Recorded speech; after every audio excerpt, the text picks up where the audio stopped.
नमस्कार मंडळी. आज आपला 11वा दिवस आणि दुसरा जो आपला 20 जुलैला जो कार्यक्रम झाला होता, तर तो कार्यक्रम महिलांसाठी होता. वैदिक काळामध्ये किंवा वेदांमध्ये महिलांनी लिखाण कुठं केलं होतं, कसं होतं, वेदांच्या रचनाकारांमध्ये त्यांचं नाव कसं होतं वगैरे, हा सगळा भाग आपण बघितला त्याच्यामध्ये. आणि त्याला जोडून आजचा हा आपला असणार आहे. त्याच्यामुळं आजचा हा एपिसोड जो असेल तो 20 जुलैचा जो आपला भाग आहे त्याच्या पुढचा असं समजूनच बघायचा. हा जो भाग आहे तो आपण उत्तर प्रदेशातील हाथरस येथील जी मुलगी एका सैतानी आक्रमणाला बळी पडलेली आहे आणि अशाच ज्या अभागी मुली आपल्या देशातल्या बळी पडलेल्या आहेत, अशा सर्व मुलींना आपण अर्पण करणार आहोत. 2 दिवसापूर्वी लाल बहादूर शास्त्री यांची जयंती होती.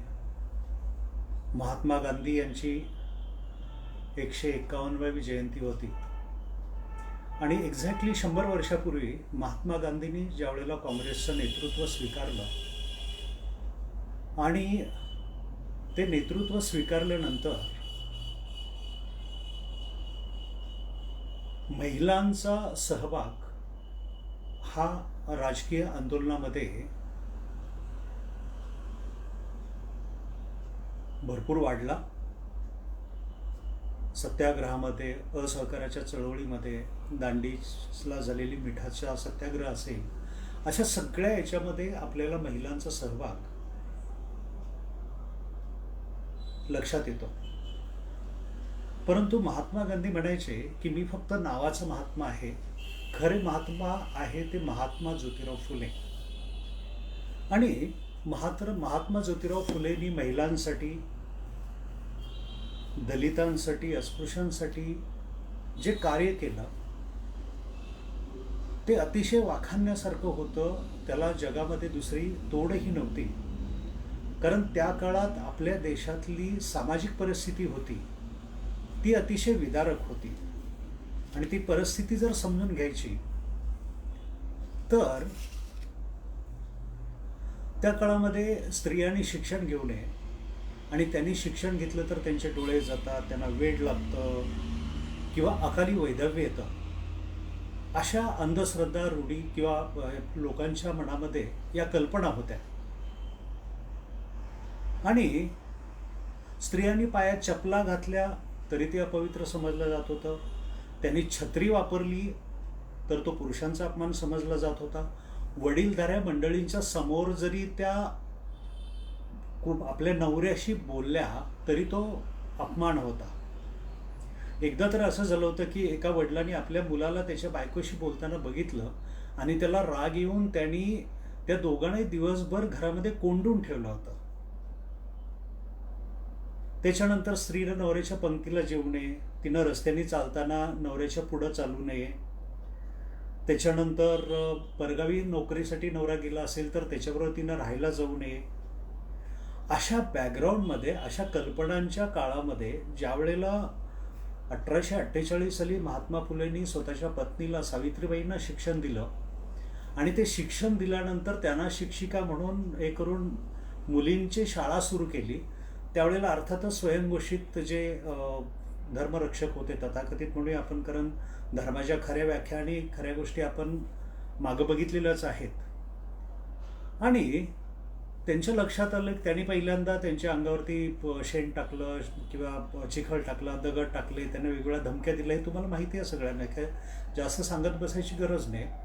त्यांनी काय केलं, 20-21 वर्षाचे ज्योतिराव आहेत, 17-18 वर्षाच्या सावित्रीबाई आहेत. त्यांनी त्यांच्या ज्योतिबांच्या वडिलांना सांगून की हे पाप करतायत, मुलींना शिक्षण देत आहेत म्हणजे पाप करतायत आणि म्हणून त्यांना तुम्ही घराच्या बाहेर हकलून द्या. आणि त्यांचे जे वडील आहेत गोविंदराव, ते त्या दोघांना सांगतात एकतर शाळा तुम्ही बंद करा नाहीतर घराच्या बाहेर व्हा. दोघं घराच्या बाहेर होतात आणि एका नोकराकरवी महात्मा फुलेंनी शिंप्याचा व्यवसाय सुरू केलेला आहे, शिंप्याचं दुकान टाकलेलं आहे. आणि त्याच्यानंतर सावित्रीबाईंनी वेगवेगळ्या महिलांना बरोबर घेऊन रजया शिवायचं काम एकत्र केलेलं आहे, पण स्त्री शिक्षण त्यांनी बंद केलं नाही. आणि अशा काळामध्ये मग विष्णुपंत थत्ते म्हणून एक ब्राह्मण व्यक्ती त्यांना शिकवायला मदत करत होती. परत कर्मठ ब्राह्मणांनी मग त्यांना त्रास द्यायला सुरुवात केल्यानंतर मग त्यांनी येणं बंद केलं शाळेमध्ये. आणि त्यावेळेला लहूची मांग म्हणून तिथले जे एक व्यायामशाळेचे आणि महात्मा फुलेंचे गुरु समजले जाणारी व्यक्ती होती, आणि नंतर रानबा महार, ह्या दोघांनी त्यांच्या समाजातल्या मुली आणणं, त्यांना शाळेमध्ये बसवणं, ह्या सगळ्या गोष्टी केल्या. 1853 साली जॉन वार्डन म्हणून एक पोलीस इंग्रज अधिकारी शाळेला भेट देतात. त्या भाषणात तिथं ते भाषण करताना काय म्हणतात की काही लोक मुलींच्या शिक्षणाविरोधी प्रचार करत आहेत व वाचनामुळे एका मुलीचे डोळे गेले, एक मृत्युमुखी पडली, तसेच कोणी मुलीला शाळेत टाकले तर तो वेडा होईल, अशा प्रकारे गैरसमज पसरवले जात आहेत. आणि मग महात्मा फुलेंचा त्यासाठी खूनही करण्याचा प्रयत्न झाला आणि ते सगळं आपण मागं चर्चा केलेली आहे. त्या दोघांमधला एक त्यांचा अंगरक्षक बनतो आयुष्यभर, आणि दुसरा काशीला जाऊन संस्कृत शिकणं आणि नंतर त्यांनी वेदाचार म्हणून ग्रंथ लिहिणं, हे सगळं आपल्याला माहिती आहे. आणि ते स्त्री पुरुष समानता कशी मानत होते. महात्मा फुलेंना मूल होत नव्हतं म्हणून त्यांना बरेच त्यांचे नातेवाईक म्हणत होते की तुम्ही दुसरं लग्न करा. मग त्यावेळेला ते म्हणतात की आपण नेहमी मूल होत नाही म्हटलं की आपण नेहमी स्त्रीमध्येच प्रॉब्लेम आहे असं समजतो. जर उद्या माझ्यात प्रॉब्लेम निघाला तर तुम्ही माझ्या बायकोचं दुसरं लग्न करून देणार आहात का. आणि तो विषय त्यांनी तिथं टाळलेला आहे. त्यांनी एके ठिकाणी म्हणजे सत्सार म्हणून एक पुस्तिका 1885 साली त्यांनी काढली होती. तर त्याच्यामध्ये म्हटले की स्त्री पाजुनी उपजून या त्यांची जातीचं निंदशील, जरी उपटावे कान तुझे त्वन मातेनीची व्यर्थ इतर करी. आणि सार्वजनिक सत्यधर्म हा जो त्यांचा शेवटचा ग्रंथ आहे त्याच्यामध्ये जे एक चर्चात्मक संवादात्मक जे लिखाण केलेलं आहे, त्यांनी स्त्री ही पुरुषांपेक्षा कशा पद्धतीनं आणि किती श्रेष्ठ आहे हे सगळं अतिशय डिटेलमध्ये त्यांनी समजावून सांगले. आणि म्हणूनच त्यांनी सावित्रीबाईंना त्यांच्या आयुष्यात समानतेचा हक्क दिलेला आहे, त्यांना शिक्षण दिलेलं आहे. आणि सावित्रीबाई व्याख्यानं देत होत्या, कविता करत होत्या. त्यांच्या जवळजवळ 40-41 कविता आज आपल्यामध्ये शिल्लक आहेत. आणि त्याच्यानंतर त्यांची काही भाषणंही आपल्याला माहिती आहेत. तर भाषणांमध्ये त्यांनी 5 विषयावरती भाषणं दिली होती. एक उद्योग, विद्यादान, सदाचरण, व्यसने आणि कर्ज. म्हणजे कर्ज काढू नका, व्यसन करू नका, सदाचरणाने वागा आणि उद्योगशील राहा, हे सांगताना. आणि त्यांनी विद्यादानावरती ज्यावेळेला हे केलेलं आहे निबंध किंवा आपण म्हणतो व्याख्यान दिलेलं आहे, त्यावेळेला ते सांगतात व्याख्यानामध्ये की दया, उदारता, परोपकार असणारे भरपूर व्यक्ती आपल्या याच्यामध्ये आहेत, समाजामध्ये आहेत. परंतु बऱ्याच वेळेला आपण ज्या वेळेला एखाद्या व्यक्तीला मदत करतो त्यावेळेला त्या व्यक्तीला आपण आळशी, व्यसनी किंवा मूर्ख बनवत असतो. त्या व्यक्तीला स्वतःला चॅलेंज करता आलं पाहिजे. ती त्रासातूनच व्यवस्थित जर तावून सुलाखून निघाली तरच ती आयुष्यात चांगलं काही कार्य करू शकेल. अशा पद्धतीचं त्यांचं त्या व्याख्यानाचा ओघ होता. त्या सलगपणे काय म्हणतात की आळस, परावलंबन वगैरे दुर्गुण न वाढण्यास व मनुष्याच्या अंगचे सद्गुण वाढण्यास उपयुक्त असा कोणता धर्म असेल तर ते विद्यादान होय. विद्या देणारा व विद्या घेणारा असे दोघेही या धर्माच्या योगाने खरीखुरी माणसे असतात. या धर्माच्या शक्तीमुळे मनुष्यातील पशुत्वाचा लोप होतो. विद्या देणारा धैर्यशाली निर्मम बनून विद्या घेणारा सामर्थ्यशाली शहाणा बनतो. इंग्रज भट लोकांना विद्यादान करून लोकांना शहाणे करतात. ते खरे शहाणे आमचे भट लोकांना अशिक्षित ठेवण्यात तरबेज. तथापि ते पक्के मूर्ख होत, कारण इराणी हिंदुस्थानात घुसले व हिंदुस्थान आपल्या बापाचा समजू लागले. हून आले तेव्हा इराणी म्हणाले हा देश तुमचा नाही, पण ते आपल्या बापाचा मानू लागले आणि इथंच राहू लागले. मुघलांनाही आपल्या बापाचा हिंदुस्थान वाटत होता की काय कोण जाणे. जेथे त्यांनी आपले पाय रोवले तेथे इतिहास असा आहे की हिंदुस्थान हा इंडियन लोकांचा असून त्यांच्यावर परकीयांनी राज्य केले. त्याला कारण अज्ञान हेच होय. 2000 वर्षे इंडियन लोक अज्ञानात राहून पशीजीवन जगावेत हे महद आश्चर्य नसून बटुभिक्षुकांचा तो कावा आहे. आपणास इंग्रजी ज्ञानाने तो उमगला असून विद्यादान करण्याविषयी, विद्या प्राप्त होण्यास लोकांना मदत करण्याविषयी लोकांची वासना बळावेल. त्यावेळी आम्ही सुधारण्याच्या मार्गास लागू. म्हणजे शिक्षणाची आवड निर्माण झाली की आपलं सुधारणा सुरू झाली, अशा पद्धतीनं त्या म्हणतात. त्या पुढे म्हणतात की इंग्रज सरकारने ज्ञानदानासाठी शाळा काढल्या, पण त्या थोड्या असून त्या तेवढ्यावरच राहिल्या तर सारा हिंदुस्थान शिकलेला होण्यास आणखी 150 वर्ष लागतील, अशी माझी ठाम समजूत आहे. तरी देखील मी म्हणते की सरकारने शिक्षण प्रसाराचा आपला वेग वाढवून सारे लोक विद्या शिकवल्याशिवाय इथून जाऊ नये. महार, मांगादी, शूद्र, अतिशूद्र, 12 बलुते, 12 आलुते, धनगर, माळी, कुणबी इत्यादी लोक ज्ञानी आहेत, कलावंत आहेत, बुद्धिमान आहेत, परंतु त्यांना त्या बुद्धीचा कस लावण्यासाठी त्यांना व्यवस्थित मार्गदर्शन मिळत नाही आणि ते मिळालं गेलं पाहिजे. पुढं सदाचरणाच्या व्याख्यानामध्ये ते एकेठिकाणी म्हणतात की विद्याधन रहित जो मनुष्य आहे तो मोठ्या कुळातला असला तरी त्यास कोणी पुसत नाही, तुच्छ समजतात. हीन कुलीन असूनही तो विद्यावंत असेल तर त्याची पूजा देवही करतात, तो लोकात मान्यता पावतो. अशा महात्मा फुले आणि सावित्रीबाई फुले यांच्या शाळेमध्ये शिकणारी एक मुक्ता सावळे म्हणून मुलगी आहे आणि मांग समाजातली, अस्पृश्य समाजातली एक 14-15 वर्षाची मुलगी, परंतु तिनं निबंध स्पर्धेमध्ये एक निबंध लिहिला होता आणि त्या निबंधामध्ये तिनं देवालाच प्रश्न विचारलेला आहे. आणि तो निबंध जो आहे तो 2 भागामध्ये, म्हणजे ज्ञानोदय जो पाक्षिक होतं त्या काळातलं, 15 फेब्रुवारी 1855 आणि 9 मार्च 1855 या 2 अंकात तो विभागून आलेला होता. आता त्यांनी ईश्वरालाच त्या निबंधामध्ये काय म्हटले की तू मुसलमान लोक कुराणाच्या आधारे, इंग्रज बायबलच्या आधारे आणि ब्राह्मण वेदांच्या आधारे जीवन जगता, तर आम्ही कशाच्या आधारावर जगावे? आमच्यासाठी कोणता धर्म तू केलायस ते कळव. म्हणजे आम्हाला दुर्दैवी पशुपेक्षा नीच मानलेल्या गरीब महार मांगांना इतरांच्या तोंडाकडे पाहायला लागू नये. एका बापाला 4 मुले झाली तर त्यांची मालमत्ता चौघांना एकसारखी वाटून घ्यावी असा सर्व धर्मशास्त्राचा कल असतो, परंतु एकानेच गावी व बाकीच्याने आपले जीवन बुद्धिचातुर्याचा उपयोग न करता पशुप्रमाणे जगावे, हा अन्याय नाही का? जर वेदात ईश्वर व मनुष्याविषयी कसे वागावे याचे ज्ञान असेल तर ते इतरांना देता फक्त आपल्या जवळ बाळगून बसणे हे क्रूर कर्म नाही का? हे आम्हा गरीब महार मांगास हाकलून देऊन तिथे मोठ्या इमारती बांधतात, तर त्या इमारतीच्या पायात आम्हाला तेल शेंदूर फासून गाडतात व आमचा निर्वंश करतात. आम्हाला काही म्हशीपेक्षा नीच वागणूक देत आहेत. बाजीरावाच्या राज्यात लंगड्या गाढवाला मारले तरी मालक तुमची खबर घेईल, पण आम्हा महार मांगास मारले तर आमची कैवारे कोण? तालीम खाण्यासमोर जरी एखादा महार मांग गेला तरी त्याच्या शिराचा चेंडू व तलवारीचा दांडू करून गुलटेकडीच्या मैदानावर खेळले जाते. 16 राजाच्या दारावून जायची बंदी, तर शिक्षण कुठून मिळणार? परंतु दुसरा भाग असाही आहे की बाजीराव काशीच गेले, परंतु त्यांचे गुण लागल्याने महारी मांगांना जवळ करत नाहीत. म्हणजे इथं त्या स्वतःच्या जातीवरच्या लोकांच्यावरती टीका करतायत की ते कशा पद्धतीनं चुकतायत म्हणून वगैरे. सोवळे नसणे म्हणजे स्वतःला इतरांपेक्षा वेगळे, पवित्र, श्रेष्ठ समजणे, परंतु या त्यांच्या सुखात दुसऱ्यांना त्रास किती होता याचा विचार कोण करणार? आमच्यातल्या स्त्रिया बाळंत होतात तेव्हा ऊन, थंडी, पाऊस, वारा याच्या त्रासात छप्पर नसलेल्या अवस्थेत ते कसे जगणार? रोगराईतून कसे वाचणार? महागमारांच्या मुलांना, ब्राह्मणाधिकांच्या मुलांनी दगड मारून रक्त काढले तरी ते सरकारच जात नाहीत, कारण पुन्हा उच्छिष्ट आणण्यात जावे लागते म्हणून गप्प बसतात. इंग्रज असल्यामुळे महागमारांना होणार निरर्थक त्रास कमी झाला. शेंदाड शिपायांचे जुलूम बंद झाले.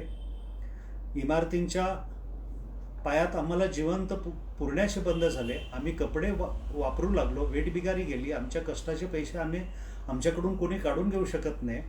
पैसे बाळगले म्हणून महामंगाराचे डोके कापायचे ते बंद झाले. गुलटेकडी मैदानात शिराचा चेंडू, तलवारीची पळी, खेळ संपला.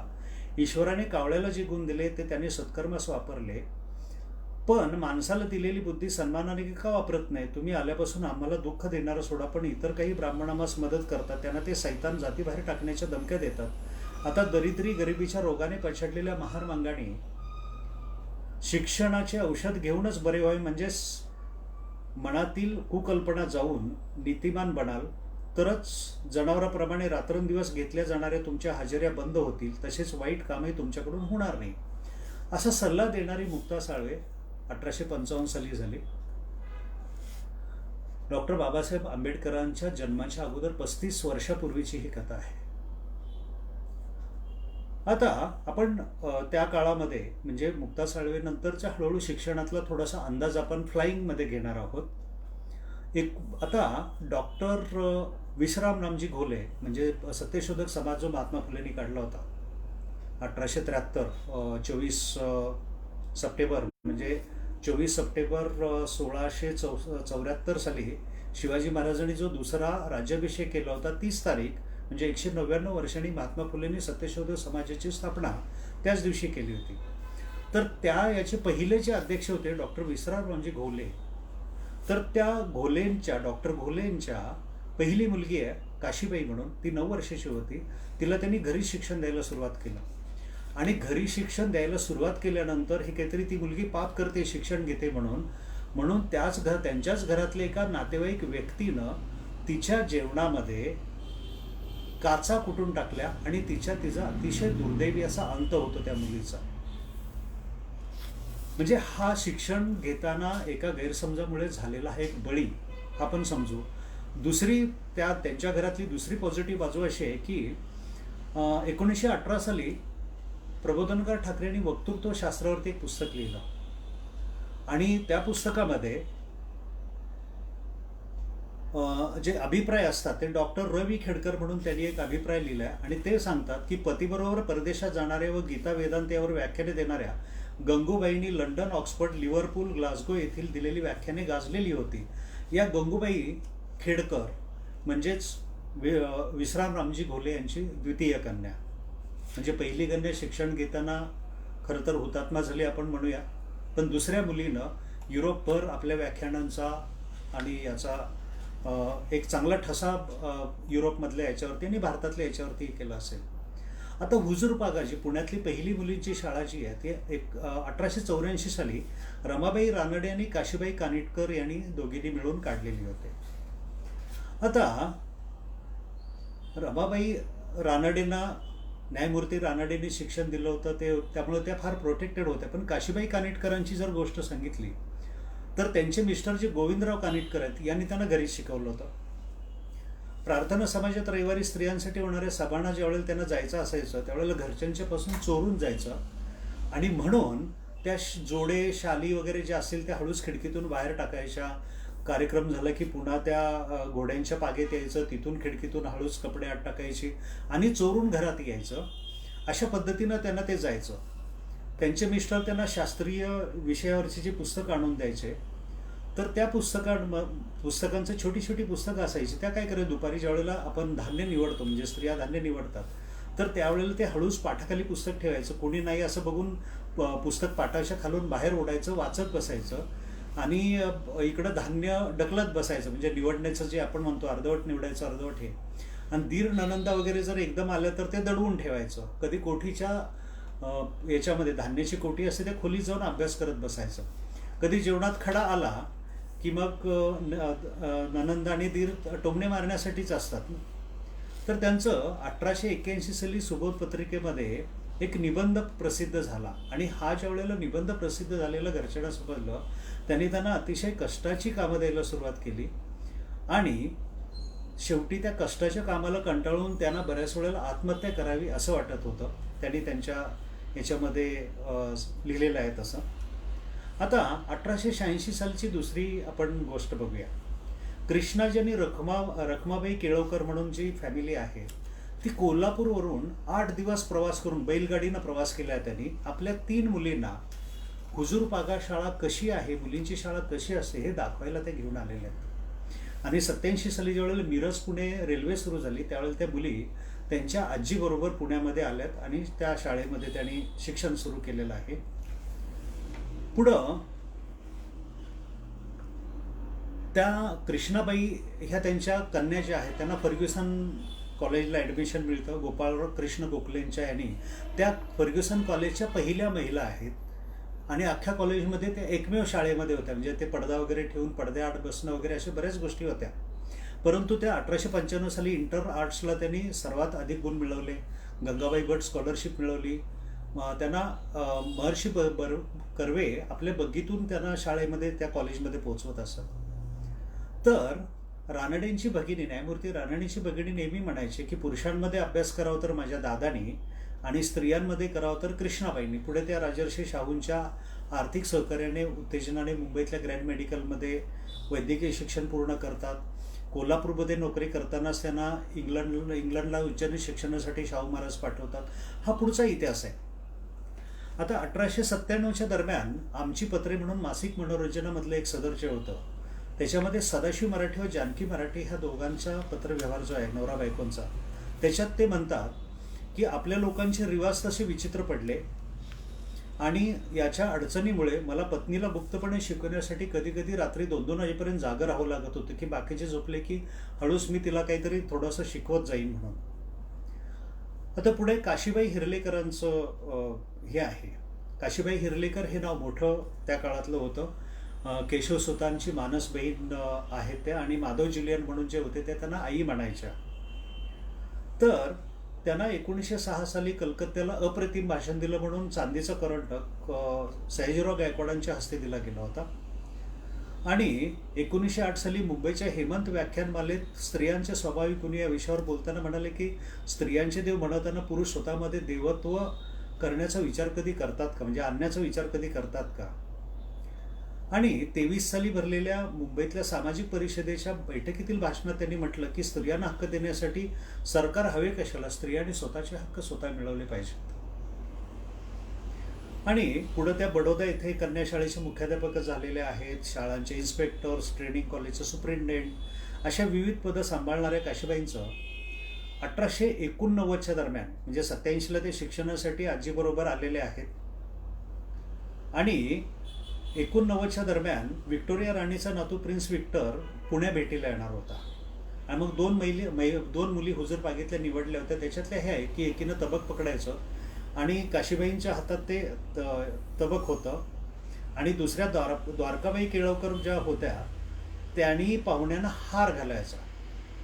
आता हा जो पेपर फोटोमध्ये आला, हे ज्या वेळेला त्यांच्या सासरच्या मंडळीनं समजलं त्यावेळेला त्यांचं शिक्षण बंद झालं आणि त्यांना नवऱ्याबरोबर गावदेवी, मुंबईतले जे गावदेवी इथं आहे तिथे एका बैठ्या चाळीमध्ये त्यांचा संसार सुरू झाला.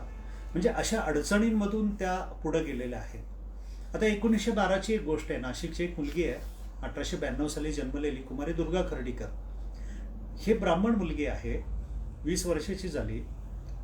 तर तिनं एका वेदशास्त्रोत्तेजक सभा 1885 साली पुण्यामध्ये स्थापन झालेली ही सभा आहे किंवा हे, आणि त्यांनी प्राचीन भारतीय विद्या संस्कृत साहित्याचा अभ्यास, जतन, संवर्धन हा मुख्य उद्देश असणारी शिक्षण संस्था काढली होती. त्याची अट होती की पंचद्रविड किंवा पंचगौड ब्राह्मण असणारी व्यक्ती 35 वर्षाच्या आतील असेल तर ती ही अर्ज करू शकत होती. ही 20 वर्षाची मुलगी, पण हिचा अर्ज त्यांनी नाकारला. कारण काय होतं की पहिल्यांदा वेदांमध्ये आपण बघितलं की स्त्रियांचं लिखाण वेदात आहे, उपनिषदात आहे. स्वयंवरासारखे किंवा इतर जे अधिकार होते त्यांना ब्रह्मचर्य राहण्याचे, आचार्य राहण्याचे अधिकार स्त्रियांना होते. पण स्मृती काळामध्ये, म्हणजे इसवी सन पहिल्या दुसऱ्या शतकाच्या आसपास किंवा हे जशा बंधनं स्त्रियांच्यावरती यायला लागली तसं उपनयन संस्कार जो स्त्रियांचा होत होता तो बंद झाला आणि लग्नामध्ये स्त्रियांचं उपनयन होतं. आणि 20 वर्षाची मुलगी आहे ही, तिचं लग्न झालं नाही म्हणजे उपनयन झालं नाही म्हणजे ती द्विज झाली नाही म्हणजे ब्राह्मण झाली नाही, म्हणून त्या मुलीला त्यांनी अर्ज नाकारला होता तिचा. बेसिकली घरी तिच्या वैद्यक व्यवसायच म्हणून आपण तिच्या घरातच होता, वडील मोठे वैद्य होते, आणि त्याच्यामुळं तिचं माधव निदान, अष्टांग हृदय, अष्टांग संग्रह, संस्कृत पंचकाव्ये, संस्कृत नाटकं, ह्या सगळ्या गोष्टींचा अभ्यास तिचा ऑलरेडी झाला होता. फक्त नियमामध्ये अडकली आणि तिला ॲडमिशन मिळालं नाही. पुढं पुण्यामध्ये सेवा सदनात ती राहते, नर्सिंगचा कोर्स करते. 21 साली प्रसूतीशास्त्राचा अभ्यास करून पाश्चात्य वैद्यकीय ज्ञान प्राप्त करते. नाशिकला जाऊन पुन्हा लोकांच्यात सेवा करते. आणि जन्माने ब्राह्मण असूनही ऋतुप्राप्तीनंतर अविहित राहण्याच्या बाबतीनं केलं म्हणून हा सगळा हे केला. आता ती होती देशस्थ ऋग्वेदी, तिनं यजुर्वेदी ब्राह्मणाशी लग्न केलं म्हणूनही त्यावेळेला त्यांना भरपूर त्रास दिला गेला होता. शंकरराव दसनूरकर म्हणून पती, त्यांनी त्यांच्याशी लग्न केलं होतं. आणि आता पुढं आपण गंगूबाई कर्वेंच्याबद्दल ऐकलेलं आहे. त्या BA झाल्या आणि स्त्रियांचं शिक्षण झालं पाहिजे त्याचा पुरस्कारासाठी पुण्यातील पेटापेटामधून त्या सभा घेत होत्या. मग कर्वेंच्या सुना तात्यासाहेब केळकरांची म्हणजे नची केळकरांची कन्या कमलाताई देशपांडे ह्या वडिलांच्या परस्पर गुपचूपपणे परोक्ष म्हणूया आपण ह्या सगळ्या गोष्टी करत होत्या. आता किर्लोस्कर थिएटरमध्ये अशीच एक सभा भरली होती. अध्यक्ष होते टिळक आणि प्रमुख वक्ते म्हणून गंगूबाई आणि कमळाबाई, आणि टिळकांच्या अनुयायांनीच ती सभा उधळून लावली आणि त्यांना धक्का लागू नये, त्रास होऊ नये म्हणून आपले जे विठ्ठलरामजी शिंदे आहेत ते त्यांना सुखरूप बाहेर काढून त्यांच्या घरी पोहोचवतात. त्याच्यानंतर शाहू महाराजांचं उदाहरण आहे. राजर्षी शाहू कोल्हापूरचे, त्यांनी स्त्री शिक्षणासाठी तर भरपूर हे केलं होतं. त्यांची सून वयाच्या 11 वर्षी 1917ला ज्या वेळेला विधवा झाली, शिवाजी यांची राणी इंदुमती आपण म्हणतो, तर त्यांनी शिक्षणासाठी त्यांच्या पूर्ण आयुष्यात पुढं त्यांना कसं प्रोटेक्ट करता येईल, काय करता येईल, ह्या सगळ्या गोष्टींचा विचार करून अतिशय चांगल्या पद्धतीनं त्यांनी उभं केलं होतं. आणि म्हणून ह्या सगळ्या गोष्टींचा विचार केल्यानंतर सावित्रीबाई फुले हे आपल्या पहिल्या महिला शिक्षिका आपल्या देशामध्ये झालेल्या आहेत.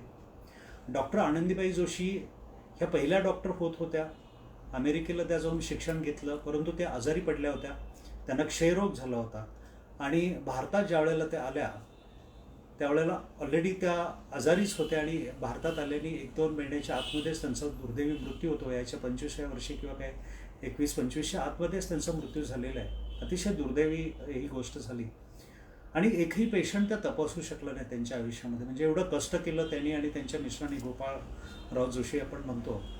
आणि मग रखमाबाई राऊत म्हणून ज्या दुसऱ्या डॉक्टर महिला तयार झाल्या 1895 साली, त्यांनी 1955पर्यंत 60 वर्ष वैद्यकीय केले. 1955ला त्यांचा 90-91व्या वर्षी मृत्यू झालेला आहे.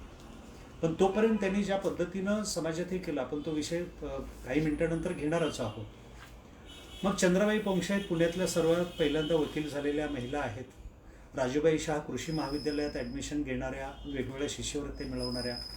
सीताबाई परमानंद आसगावकर ऑक्सफर्ड विद्यापीठातील डॉक्टर ऑफ फिलॉसॉफी मिळवणाऱ्या पहिल्या स्त्री बॅरिस्टर आहेत. अनुसाबाई काळे ह्या पहिल्या काँग्रेसच्या अध्यक्ष, असिस्टंट लेबर कमिशनर आणि कायदे कौन्सिलच्या सदस्य म्हणून गाजलेल्या पहिल्या महिला आपण समजतो त्यांना. आता आपल्या ह्या ज्या पिढीमध्ये बालविवाहाची जी प्रथा होती आणि त्याच्यामुळं कसे गोंधळ निर्माण झाले होते, तो आपण विषय थोडासा समजून घेणार आहोत. आणि त्याच्यामध्ये वेद उपनिषद काळात मगाशी म्हटलं तसं की ते आचार्य होत होत्या, स्वयंवर स्वतःचं पती करत होत्या, ब्रह्मचारी राहण्याचं असेल तर ब्रह्मचारी राहत होत्या. आणि 60व्या वर्षी घोषा काक्षीवतीनं तिचं लग्न केलं होतं. जी वेदकर्ती आहे ती आपण ऋग्वेदाच्या याच्यामध्ये तिचं बघितलेलं आहे. तर पहिल्या शतकापासून ज्या वेळेला हे सगळं सुरू झालं आणि 4-5व्या शतकामध्ये तर 11-12 वर्षाच्या आत तिचं लग्न झालं पाहिजे, रजोदर्शनंतर 3 महिन्याच्या आत मुलीचा विवाह झाला पाहिजे, अशी बंधनं त्या ग्रंथांमध्ये यायला लागली. नावं मोठमोठ्या ऋषींची असायची, पण ह्या नंतर लिहिलेल्या स्मृती ग्रंथ असायचे. याज्ञवल्क्य स्मृतीत म्हटलंय की रजोदर्शनापूर्वी पित्याने मुलीचं लग्न केलं नाही तर प्रत्येक ऋतुकाळात म्हणजे प्रत्येक महिन्याला तिच्या पित्याला भ्रूण हत्येचे पाप लागते. यमस्मृतीत म्हटलं की योग्य नवरा नसला तरी चालेल, परंतु रजस्वला मुलगी अविवाहित ठेवू नका, म्हणजे कुणालाही देऊन टाका, फक्त देऊन टाका. बृहस्पती स्मृतीत म्हटले की 8 वर्षाची बालिका लग्नाला योग्य होय. 8 वर्षाची मुलगी गौरी, 9 वर्षाची रोहिणी म्हणजे त्यांना नावं होती, 10 वर्षाची कन्या आणि 11 नंतरची रजस्वलाशी विभागणी केली होती. वैखान सूत्राप्रमाणे ब्राह्मणाने नग्निकेशी व गौरीशीच विवाह करावा, म्हणजे ब्राह्मण व्यक्तीनं 8 वर्षाच्या आतल्याच मुलीशी आणि नग्निका म्हणजे जिला कपडेही घालता येत नाही, जी नग्न नाही, अशा मुलीशी विवाह करावा, अशा काहीतरी वेगवेगळ्या कल्पनांमध्ये आपलं हे झालं होतं. आणि मग बालविवाह प्रतिबंधक कायदा 1929ला जो झाला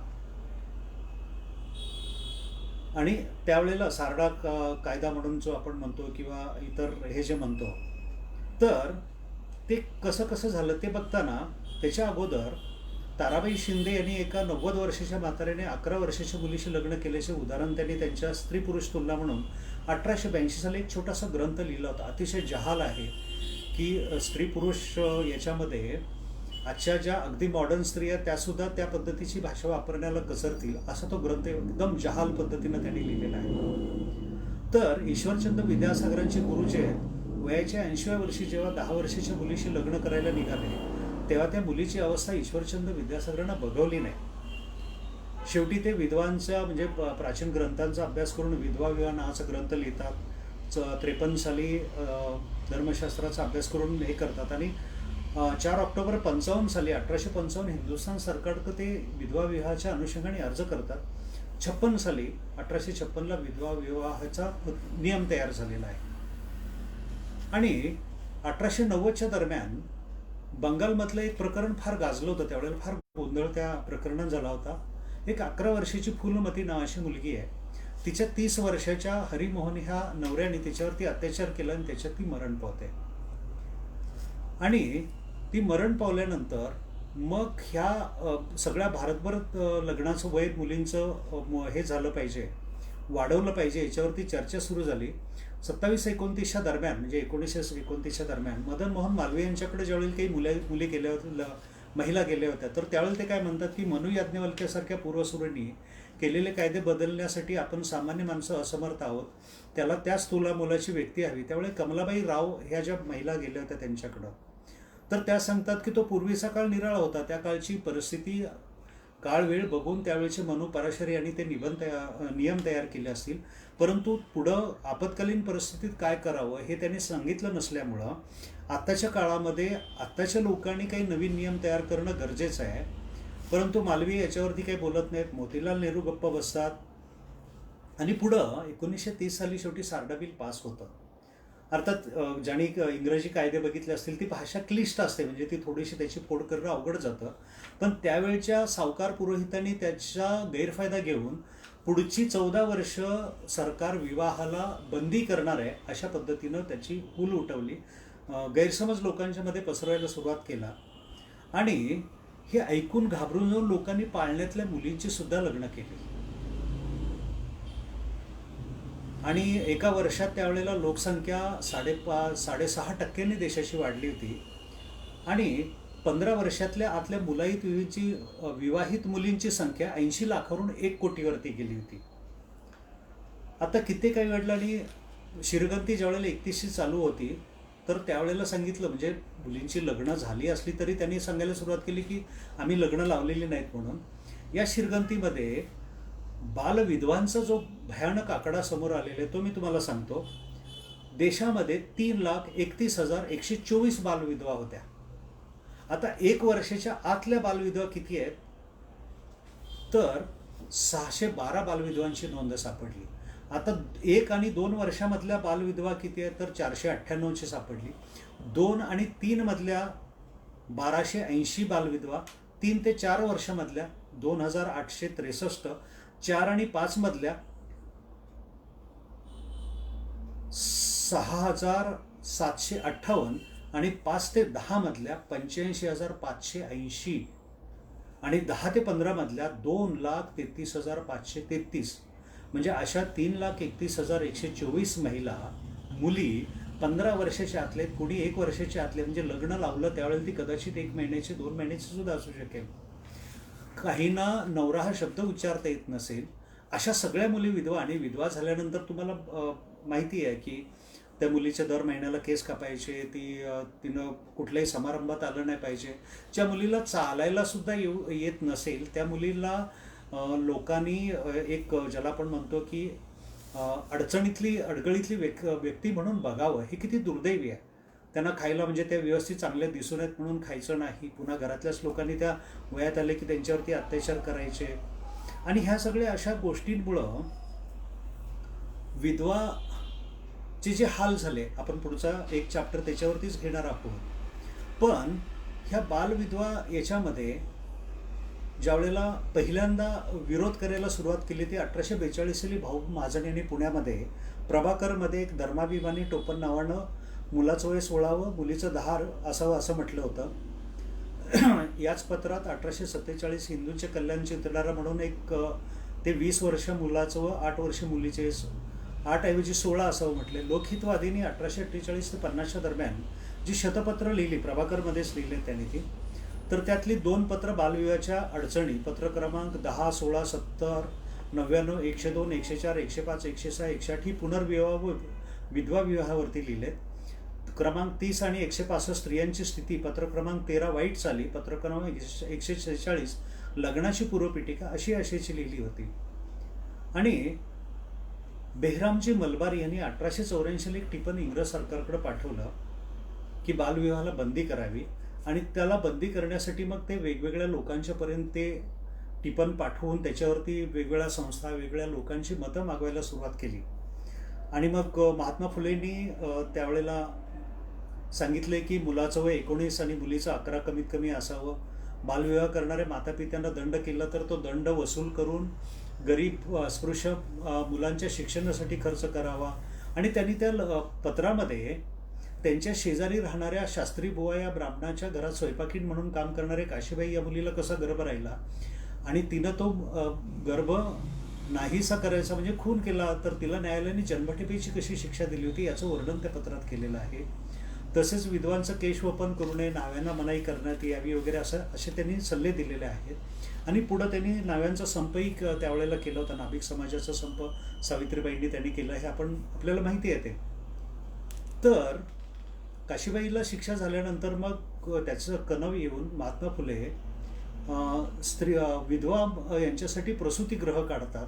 आणि या पत्रापर्यंत म्हणजे 84 सालापर्यंत त्यांच्याकडे 35 मुली कशा आल्या होत्या आणि विधवा मुली म्हणजे, आणि त्यातल्या 5 मुलींची अर्भक जिवंत कशी आणि बाकीच्यांची त्यांनी जे प्रयत्न केले होते अगोदर गर्भपाताचे त्याच्यात कशी मेली वगैरे या गोष्टी त्यांनी मांडलेल्या आहेत. नंतर मग याच्यासाठी पाठिंबा देणारे न्यायमूर्ती रानडे, गोपाळकृष्ण गोखले, वैद्यनाथ राजवाडे, सी ग देवधर, हरिनारायण आपटे कादंबरीकार जे आहेत ते, आणि विरोधकात मग लोकमान्य टिळक, रामशास्त्री आपटे, वासुकाका जोशी वगैरे अशी, खंडेराव रास्ते वगैरे अशा पद्धतीची बरीच लोकं आहेत.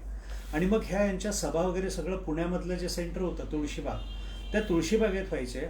आणि टिळक तिथं हिरिरीनं विरोध करत असायचे म्हणून त्यांना भांडकुरी पदवी त्यापासून लोकांनी दिली होती. आणि पुढं मग अगदी त्यांच्या मृत्यूपर्यंत म्हणजे याच्यापर्यंत त्यांना मग नंतर जो हे म्हणतो ना आपण भारतीय असंतोषाचे जनक अशा पद्धतीची जी पदवी त्यांना पुढं मिळाली आहे ते. आता तुम्हाला 1910ची गोष्ट सांगतो. मिरज सांगलीचे जे सरदार घराणं आहे, चिंतामणराव देशमुख म्हणून तिथले जे श्रीमंत आहेत अप्पासाहेब पटवर्धन, चिंतामणराव अप्पासाहेब पटवर्धन यांचं मोरोपंत जोशी यांच्या 18 वर्षाच्या मुलीशी लग्न होत आहे. तारीख आहे 19/6/1910 दरम्यानची. आणि मग याच्यामध्ये वाईला जे धर्म म्हणून एक जे मासिक निघतं तिथं काशीनाथ वामन लेले, आणि हा फार उशिराचं लग्न असल्यामुळं ते कसं अवैध आहे, विवाह अशास्त्रीय कसं आहे हे सांगण्यासाठी 96 पानाचा तिथं लेख लिहिला होता 1910 साली. आता आपण रखमाबाई राऊत यांचा इतिहास बघूया. म्हणजे पहिल्या ज्याने स्वतःचं लग्न नाकारणं आणि अतिशय हिरिरीनं शिक्षण घेणं आणि आयुष्यभर अविवाहित राहून पुढं समाजाची सेवा करण्यात संपूर्ण आयुष्य घालवणं, त्या रखमाबाई राऊत यांचं जन्म आहे 22 नोव्हेंबर 64 सालचा. त्यांचं वयाच्या 11व्या वर्षी 1875 साली 19 वर्षाचा दादाजी म्हणून एक ग्रस्त आहे त्याच्याशी लग्न होतं. हा दादाजी उपद्व्यापी आहे, स्वतःच्या मामाकडे राहणारा, सतत आजारी असणारा, शिक्षणामध्ये त्याला अजिबात इंटरेस्ट नाही, आणि एका बाईला घरात घेऊन राहणार पण होता म्हणजे त्या काळामध्ये. आणि म्हणून मग 84 साली त्या ज्यावेळेला मोठ्या होतात त्यावेळेला लग्नानंतर म्हणजे त्या व्यक्तीबरोबर संसार करणार नाही असं जाहीर करतात. कोर्टात केस जाते. 85 साली न्यायमूर्ती निकाल देतात की समज आल्यानंतर तिची इच्छा नसताना नावडत्या माणसाबरोबर बालविवाहामुळे राहण्याची सक्ती करणे अत्यंत क्रूरपणावर रानटीपणा आहे. आणि म्हणजे तिची संमती पाहिजे, मुलीची संमती पुढे पाहिजे असं ते जजनी म्हटलं होतं. त्याच्यावरती हे झालं. कर्मठांनी अगदी हल्लकल्लोळ माजवला. लोकमान्य टिळकांनी केसरीचं संपादकीयात म्हटलं की हिंदू धर्मशास्त्राने मान्यता दिलेला विवाह इंग्रजी कायदा बेकायदेशीर ठरवत असेल तर ते हिंदूंच्या समाज जीवनात अत्यंत घातक आहे. हिंदू लोकांस लग्न संबंधासाठी पश्चिम राष्ट्राप्रमाणे स्त्रियांची संमती कशाच पाहिजे. म्हणजे टिळकांनी स्त्रियांचा कन्सेंट महत्वाचा नाही, आई वडील जिथं तिला देतील तिथंच तिनं लग्न करून जावं. पुढं दादाजी निवडीसाठी अर्ज करतो. न्यायमूर्ती फेरन मग त्याच्या बाजूने निकाल देतात 87 साली आणि रखमाबाईला सांगतात की 1 महिन्याच्या तू नवऱ्याकडे राहायला जा, नाहीतर 6 महिने तुरुंगात. रखमाबाई तुरुंगामध्ये 6 महिने राहण्याचं कबूल करतात, पण त्याच्याबरोबर राहायचं नाही असं. आणि त्याच वेळेला नेमका दादाजीच्या काही भानगडी सरफेसवरती येतात आणि म्हणून मग हे प्रकरण आपल्यावरती शेकेल म्हणून दादाजी प्रकरण मिटवतो आणि तडजोड होते आणि त्या विवाह बंधनातून मुक्त होतात. 84-87 4 वर्ष त्यांची ह्या सगळ्या याच्यामध्ये गेली. पुढे त्या लंडनला गेल्या. केम्ब्रिज विद्यापीठाचा अभ्यासक्रम पूर्ण करून London school of medicine for वुमेनमध्ये 1894 साली शेवटची परीक्षा त्यांनी दिली आणि अनास्थेशिया विभाग, दंत विभाग, मुलांचे आरोग्य अशा अनेक विषयाचा अनुभव घेऊन स्कॉटलंडमध्ये बाळंतशास्त्र, शस्त्रक्रियाशास्त्र यामध्ये ऑनर्स पदवी म्हणून भारतात आल्या. कामा हॉस्पिटलमध्ये सर्जन म्हणून त्यांनी सुरुवात केली. कामा हॉस्पिटल म्हणजे जिथं कसाबने विटी स्टेशनच्या तिथं हल्ला केला हे आपण जे बघितलं होतं ते कामा हॉस्पिटल, तिथं त्यांनी सुरुवात केली आणि 1917ला सुरतमध्ये ते निवृत्त झाल्या. 1918ला त्या राजकोटच्या जनता हॉस्पिटलमध्ये सौराष्ट्र आणि कच्छ प्रांताच्या पहिल्या महिला प्रमुख म्हणून नियुक्त झाल्या. त्यांनी वनिता आश्रम किंवा रेड क्रॉस वगैरे अशा संस्था काढल्या. त्यांच्या दीर्घ सेवेबद्दल गव्हर्नमेंटने त्यांना कैसरी हिंद पदवी दिली. 1932च्या दरम्यान मुंबईतलं गावदेवी मंदिर, इथंच पलीकडे आहे ते, त्या मंदिरामध्ये अस्पृश्य स्त्रियांना घेऊन त्यांनी मंदिर प्रवेश केला होता. म्हणजे ज्यावेळेला 1930 आणि 36 ही 6 वर्ष काळाराम मंदिरामध्ये प्रवेशासाठी जो झगडा चालला होता, त्याच वेळेला दरम्यान 32 साली रखमाबाई राऊतने स्त्रियांना घेऊन इथल्या मंदिरामध्ये प्रवेश केलेला आहे. आणि पुढं 1955 पर्यंत त्यांनी 25 डिसेंबर 55 पर्यंत त्यांनी अतिशय चांगलं कार्य केलं आणि समाजाची सेवा करून शेवटी त्या आपण म्हणतो तसं निवृत्त झाल्या. आता आपण पुढे येणार आहोत तो हिंदू कोड बिल हा जो विषय आपण घेतला होता. तर हिंदू कोड बिलाच्या अगोदर आतापर्यंतचे जे झाले होते त्या अमानुष रूढी किंवा प्रथा ज्या होत्या त्या बंद, सतीची चाल जी होती तर ती जी चाल होती किंवा ज्याला आपण म्हणतो की सतीची चाल आहे ती 1929 सालची आहे.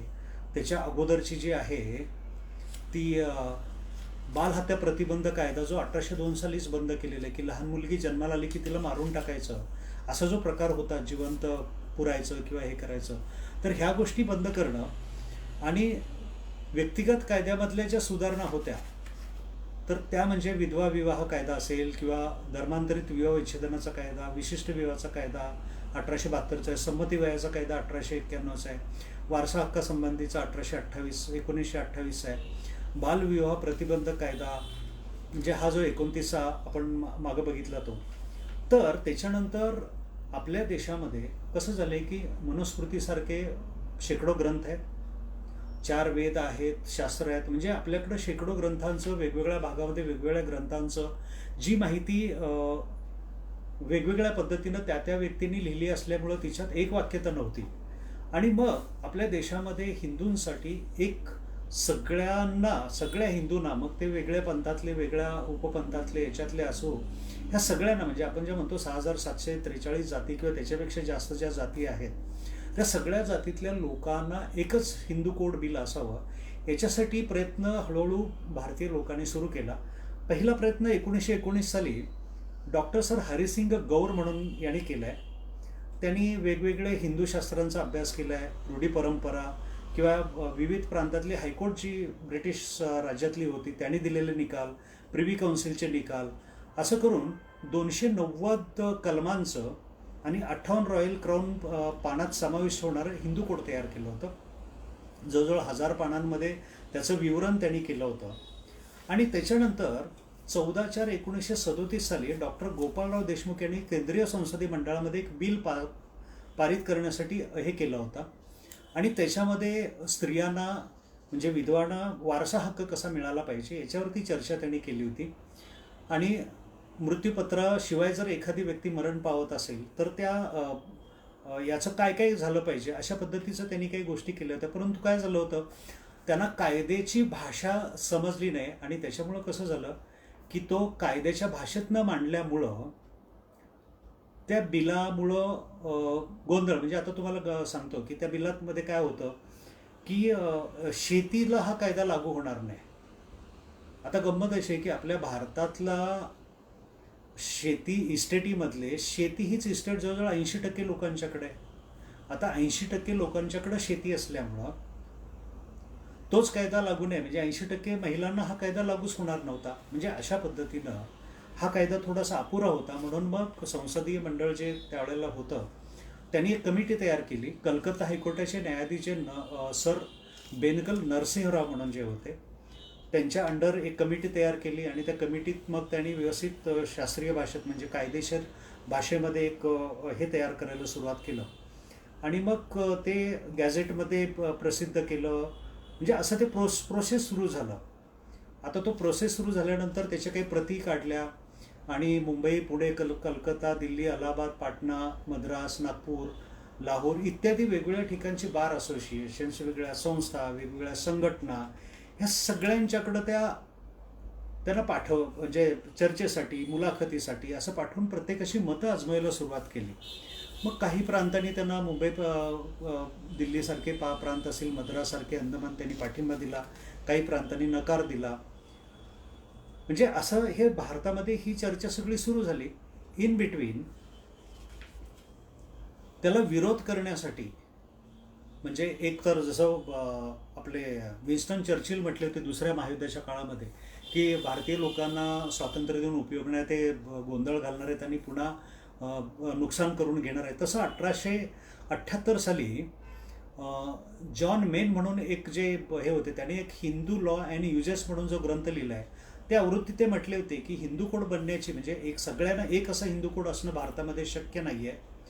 कारण भारतामध्ये एक वाक्यता नाही. कोणी व्यापारी आहे, कोणी शेतमजूर आहे, कोणी पंजाबी आहे, कोणी बंगाली आहे, कोणी गुजराती आहे, कोणी मद्रासी आहे, कोणी महाराष्ट्रीयन आहे. ह्या प्रत्येकांची कल्चर्स वेगळे आहेत, सगळं वेगळं आहे आणि त्याच्यामुळं एक वाक्यता आणि एक कोड जे आहे हे ह्या देशामध्ये शक्य नाही असं त्यांनी 1875ला सांगितलं होतं. इरावती कर्वे जे आपल्या विदुषी आहेत, मानववंशशास्त्राचा आणि समाजशास्त्राचे अभ्यासक आहेत, त्यांनाही तसंच वाटत. त्या म्हणत होते की एकजिन्सीपणाचा अभाव असलेल्या हिंदू समाजासाठी एकमात्र हिंदू कायदा तयार करणे केवळ कठीणच नव्हे तर अशक्यप्राय आहे. आता पुढं काय झालं, जे कर्मठ लोक होती त्यांनी विरोध करायला सुरुवात केली. त्यांनी हे हिंदू कोड बिलाचं कृष्ण कारस्थान असं एक हेडिंगच दिलं. पुण्याला याच्या नागपूरमध्ये एक जे साहित्यिक पुबा भावे म्हणून आपल्याला माहिती आहे, तर त्यांनी आदेश म्हणून एक मासिक काढलं होतं, साप्ताहिक होतं ते, आणि त्याच्यात अप्रबुद्ध नावाने विके पाळेकर म्हणून एक लेखमाला लिहित होते. त्यांनी हे नाव दिलं होतं हिंदू कोडाचे कृष्ण कारस्थान आणि पुढं 1845 दरम्यान बाळशास्त्री हरदासने ते पब्लिशही केलं होतं. तर त्याच्यात मध्ये त्यांना वाटत होतं की हिंदू कोड बिलाच्या यांनी तुम्ही हिंदूंना तुम्ही वीक बनवत आहात, स्त्रियांना स्त्रैण बनवत आहात. एकूण राष्ट्रच आहे ते स्त्रियांना अधिकार तुम्ही स्त्रैण बनवत आहात आणि म्हणून ते काय म्हणत होते की याचा जो कावा आहे हिंदू कोड निर्माण करणे म्हणजे दुसरे तिसरे काही नसून धर्मशास्त्राचे प्रामाण्य नष्ट करणं, मध्यम वर्ग व खालचा वर्ग यांच्यात निरंतर पैशाचा फेरबदल झाल्यामुळे कोणाचाही पुरा उपयोग न होऊन त्याची अखंड दैन्यावस्था म्हणजे मध्यम वर्ग व खालचा वर्ग याच्यामध्ये पैशाचे व्यवहार होऊ नयेत, कारण तो खालच्या वर्गाला पैसा गेला तर वरच्या वर्गाचा कमी होईल वगैरे अशी काहीतरी विचित्र कल्पना त्यावेळेला त्यांची होती. कुटुंब संस्था व कौटुंबिक नीती आणि अर्थतंत्र यांच्यामुळे उत्पन्न होणारे अनेक दुर्मिळ सद्गुण त्यांचा नाश करणे म्हणजे कुटुंब संस्थेमध्ये म्हणजे जातीमध्येच व्यवसाय ठेवल्यामुळं देशाचा उत्कर्ष होतोय आणि तुम्ही हिंदू कोड बिल आलं की ते सगळं उत्कर्ष जाणार आहे, देशाचं नुकसान होणार आहे आणि पाकिस्तान निर्माण होतेच आता, तर आणखीन वेगवेगळी ही स्थानं ही कशासाठी तयार करतायत आणि हिंदू समाजात वर्ण व जात ह्या संस्था नष्ट करण्यासाठीच ह्या गोष्टी आणलेल्या आहेत आणि भारतीय स्त्रियांना पूर्ण अधिकार देऊन किंवा त्यांना अधिकाराची जाणीव करून देऊन स्त्रियांची खुशामत करून राष्ट्राला स्त्रैण बनवण्याचं यांचं कट कारस्थान आहे. अशा पद्धतीचं याच्यावरती आहे. आता V.V. देशपांडे म्हणून एक काशीचं जे विश्वविद्यालय आहे बनारसचं आपण म्हणतो, मदन मोहन मालवीय यांनी स्थापन केलेलं, तर तिथले जे एक कायद्याचे अभ्यासक, कायद्याचे प्रोफेसर म्हणूया, त्यांनी मराठीमध्ये एक वारसा आणि विवाह असं एक पुस्तिका तयार केली आणि ते काय म्हणतात की आता सनातनी लोकांना एकच मार्ग राहिला आहे. कनिष्काने कनिष्काचा त्याच्या सरदाराने त्याच्या पांघरुणाखालीच गुदमरून मारले, त्याचप्रमाणे हिंदुत्वाच्या सामान्य नावाखाली सनातन्यांचा कोंडमारा करून त्यांना मारण्याचा डाव उघडा उघडी अंगावर घेऊन उलटून पाडणे हा सो मार्ग. म्हणजे पुढं ते म्हणतात की हिंदू हे काही आमचं खरं नाव नाही, आमचं खरं नाव वैदिक आहे. तेव्हा आपण होऊन हिंदू या शब्दाचा त्याग करणे व असला की यंत्रातून निघालेल्या कायद्याच्या अंमलातून आपली सुटका करून घेणे याशिवाय सनातन्यांना उपाय उरणार नाही. त्यांचं मत असे आहे की वैदिक शब्दात जो आत्मभावना, सन्मान, जवळीकता, आर्यत्वाची ओढ, वेदाविषयी पूज्यभाव आहे तो हिंदू या शब्दात नाही आहे. आणि म्हणून आपण स्वतःला हिंदू न म्हणता आपण स्वतःला वैदिक म्हणूया. आपण हिंदू नाही आहोत, त्यामुळं हिंदू कोड बिल झालं तरी ते त्यांच्यासाठी होईल. जसे मुस्लिम आणि ख्रिश्चन, पारशी वगैरे लोक त्या हिंदू कोड बिलात येत नाही, तसं आपण वैदिकही येऊ नये अशी त्यांची ती एकूण मानसिकता किंवा इच्छा त्यावेळेला होती. 47 साली 17 ऑगस्ट 47ला पुण्यामध्ये अहिताग्नी राजवाडे, इतिहासाचार्य राजवाडेंचे बंधू, त्यांनी 17 ऑगस्टला 47ला पुण्यात केलेल्या भाषणात म्हणतात की वैदिक म्हणजे वेदापासून सिद्ध झालेला असा आपला धर्म आहे. आपण वैदिक आहोत, पण हिंदू म्हणून म्हणवितो. वैदिक आणि हिंदू यात जमीन आसमानाचे अंतर आहे. वैदिक धर्मीय निराळा व हिंदू धर्मीय निराळा. हिंदू धर्म वैदिक धर्मापासून निराळा आहे. म्हणजे अशा पद्धतीनं स्वतःचं एक वेगळं वैदिक राष्ट्र, मला वाटतं 2 वर्षापूर्वीसुद्धा काही लोकांनी आम्ही वैदिक आहोत आणि आम्हाला अल्पसंख्याकाचा दर्जा द्यावा असं काहीतरी मागितलं होतं वगैरे, असं आपण पेपरमध्ये वगैरे त्यावेळेला बातम्या येत होत्या. अर्थात ते परत लोकांच्या ह्याच्यातून गेलं. आता हे काही होत नाही म्हटल्यानंतर दुसरं शस्त्र कर्मठ लोकांनी बाळगलं की त्यांनी चारित्र्य हनन सुरू केलं. कमिटीचे अध्यक्ष जे नरसिंहराव होते त्यांनी परदेशी स्त्रीशी विवाह केला होता आणि म्हणून ते कसे भ्रष्ट आहेत याच्यावरती व्याख्यानं सुरू झाली किंवा त्याच्यावरती चर्चा सुरू झाल्या. त्याच्यानंतर एक गृहस्थ जे आहेत तर घारपुरे म्हणून आहेत, तर ते हे होते, म्हणजे आपण म्हणतो ना की वेगवेगळे स्तोत्र म्हणणं किंवा पूजापाठ करणं याच्यात होते. पण ते म्हणे की पूजापाठ करणारी व्यक्तीसुद्धा जर परिवर्तनवाद्यांच्या बाजूला जात असेल तर ती अर्धवट आहे, ना इकडची ना तिकडची, असं त्यांच्यावरती हे केलं होता. आता बडोद्याचे जोशी म्हणून एक जे सुधारक होते ते म्हणे ते सुधारकच आहेत. त्यांची पत्नी निवर्तेल्यानंतर त्यांनी विधवेशी विवाह केला आणि पुढे एक घटस्फोट पण घेतलेला आहे. म्हणजे त्यांचं एकूण कृत्य जे आहे ते सगळं त्यांच्या सुधारकी, म्हणजे सुधारक त्यावेळेला हा चेष्टेचा विषय करायचा त्या प्रयत्न केला होता. मग के मुन्शी जे आहेत ते याबद्दल म्हणायला लागले की जोपर्यंत हिंदू समाजाचे प्रतिनिधी समाजाच्या प्रगतीची दिशा पक्की करीत नाहीत तोपर्यंत स्मृतीप्रणीत कायद्यात फेरबदल करणे कदापि उचित नाही. आता हिंदू समाजाचे प्रतिनिधी जे त्यांना म्हणायचं होतं ते आपण पुढं बघणार आहोत की या प्रतिनिधींनी ज्या वेळेला सुधारणा करायच्या सांगितल्यानंतर जर सुधारणा तर आणखीन किती वर्ष लागली असते ते आपल्या लक्षात येईल. पॉझिटिव्ह गोष्ट अशी आहे की लोणावळ्याचं जो धर्मनियम मंडळ होतं, धर्मनिर्णय मंडळ, पावा काणे म्हणून ॲडव्होकेट आमच्या हायकोर्टलाच होते. मागच्या वेळेला आपण एकदा त्यांच्यावरती चर्चा करताना म्हटलेलं आहे की त्यांनी 30-35 वर्ष सतत अभ्यास करून धर्मशास्त्राचा इतिहास, हिस्ट्री ऑफ धर्मशास्त्र म्हणून 6000 पानांचे ग्रंथ म्हणजे 5-6 खंडामध्ये त्यांनी लिहिलेला आहे. आणि तो ज्या लायब्ररीत बसून ते लिहित होते त्याच लायब्ररीत आम्ही कायद्याचा अभ्यास करत होतो. LLM करत असताना हायकोर्टला ज्यावेळेला मी प्रॅक्टिस करायचो त्यावेळेला, तर त्यांना भारतरत्न त्या ग्रंथासाठी मिळाला होता. तर त्यांनी जे धर्मनियम मंडळ काढलं होतं त्या मंडळाने ह्या बिलाला पाठिंबा दिला होता. आणि पाठिंबा देताना काही सूचना त्यांनी पाठवल्या होत्या. त्या कशा होत्या की हिंदू कायद्याचं संहितीकरण करण्याची गरज आहे. ते करताना सुधारणा आधुनिक काळाशी सुसंगत अशा असाव्यात. त्या सगळ्या हिंदूंना समान व एक राहतील हे बघावं आणि ते सगळ्याच्या सगळं अंमलात आणावं, म्हणजे त्याचे तुकडे तुकडे करून अंमलात आणू नका. आणि दुर्दैवाने पुढं तसंच झाले. पुढं आपण बघूया ते हिंदू कोड सगळेच्या सगळे अंमलात आणले, ते अंशतः अंमलात आणले जाऊ नये. मृत बापाच्या संपत्तीचा हिस्सा मुलाबरोबर अविवाहित मुलीला सुद्धा दिला जावा. हा हिस्सा 1.4 असावा. वारसा हक्काप्रमाणे मिळणाऱ्या संपत्तीच्या हिश्शाप्रमाणे मुलीला पूर्ण अधिकार असावा. परत विधवा स्त्रीला कसे अधिकार आहेत त्याच्यावरती त्यांनी टिपण देताना म्हटलंय की ती समजा मोठी फॅमिली असेल त्याच्यात विधवा असेल तर तिचा हक्क त्या प्रॉपर्टीवर असेल, फक्त तो ती विकू शकणार नाही, भोगू शकेल असंही केलंय.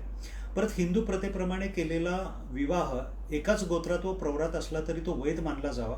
फक्त आईकडून, त्या मुलीच्या आईकडून तो 5व्या पिढीपर्यंत वरती गेला पाहिजे आणि 7व्या पिढीत वडिलांकडून गेला पाहिजे. म्हणजे त्या 5-7 पिढ्याच्या वरच्या नात्यातली जर ती नाते असेल तर त्यांचं लग्न करून द्यायला काही हरकत नाही. आता पुढं काय झालं, आणि विजातीय म्हणजे परजाती ज्याला आपण म्हणतो की आंतरजातीय विवाह अवैध मानला जाऊ नये. वेगवेगळ्या जाती ज्या आहेत त्या जातींमध्ये विवाह झाले तर ते अवैध मानले जाऊ नयेत असं त्यांनी एक 10-12 सूचना दिलेल्या आहेत. आता हे करता करता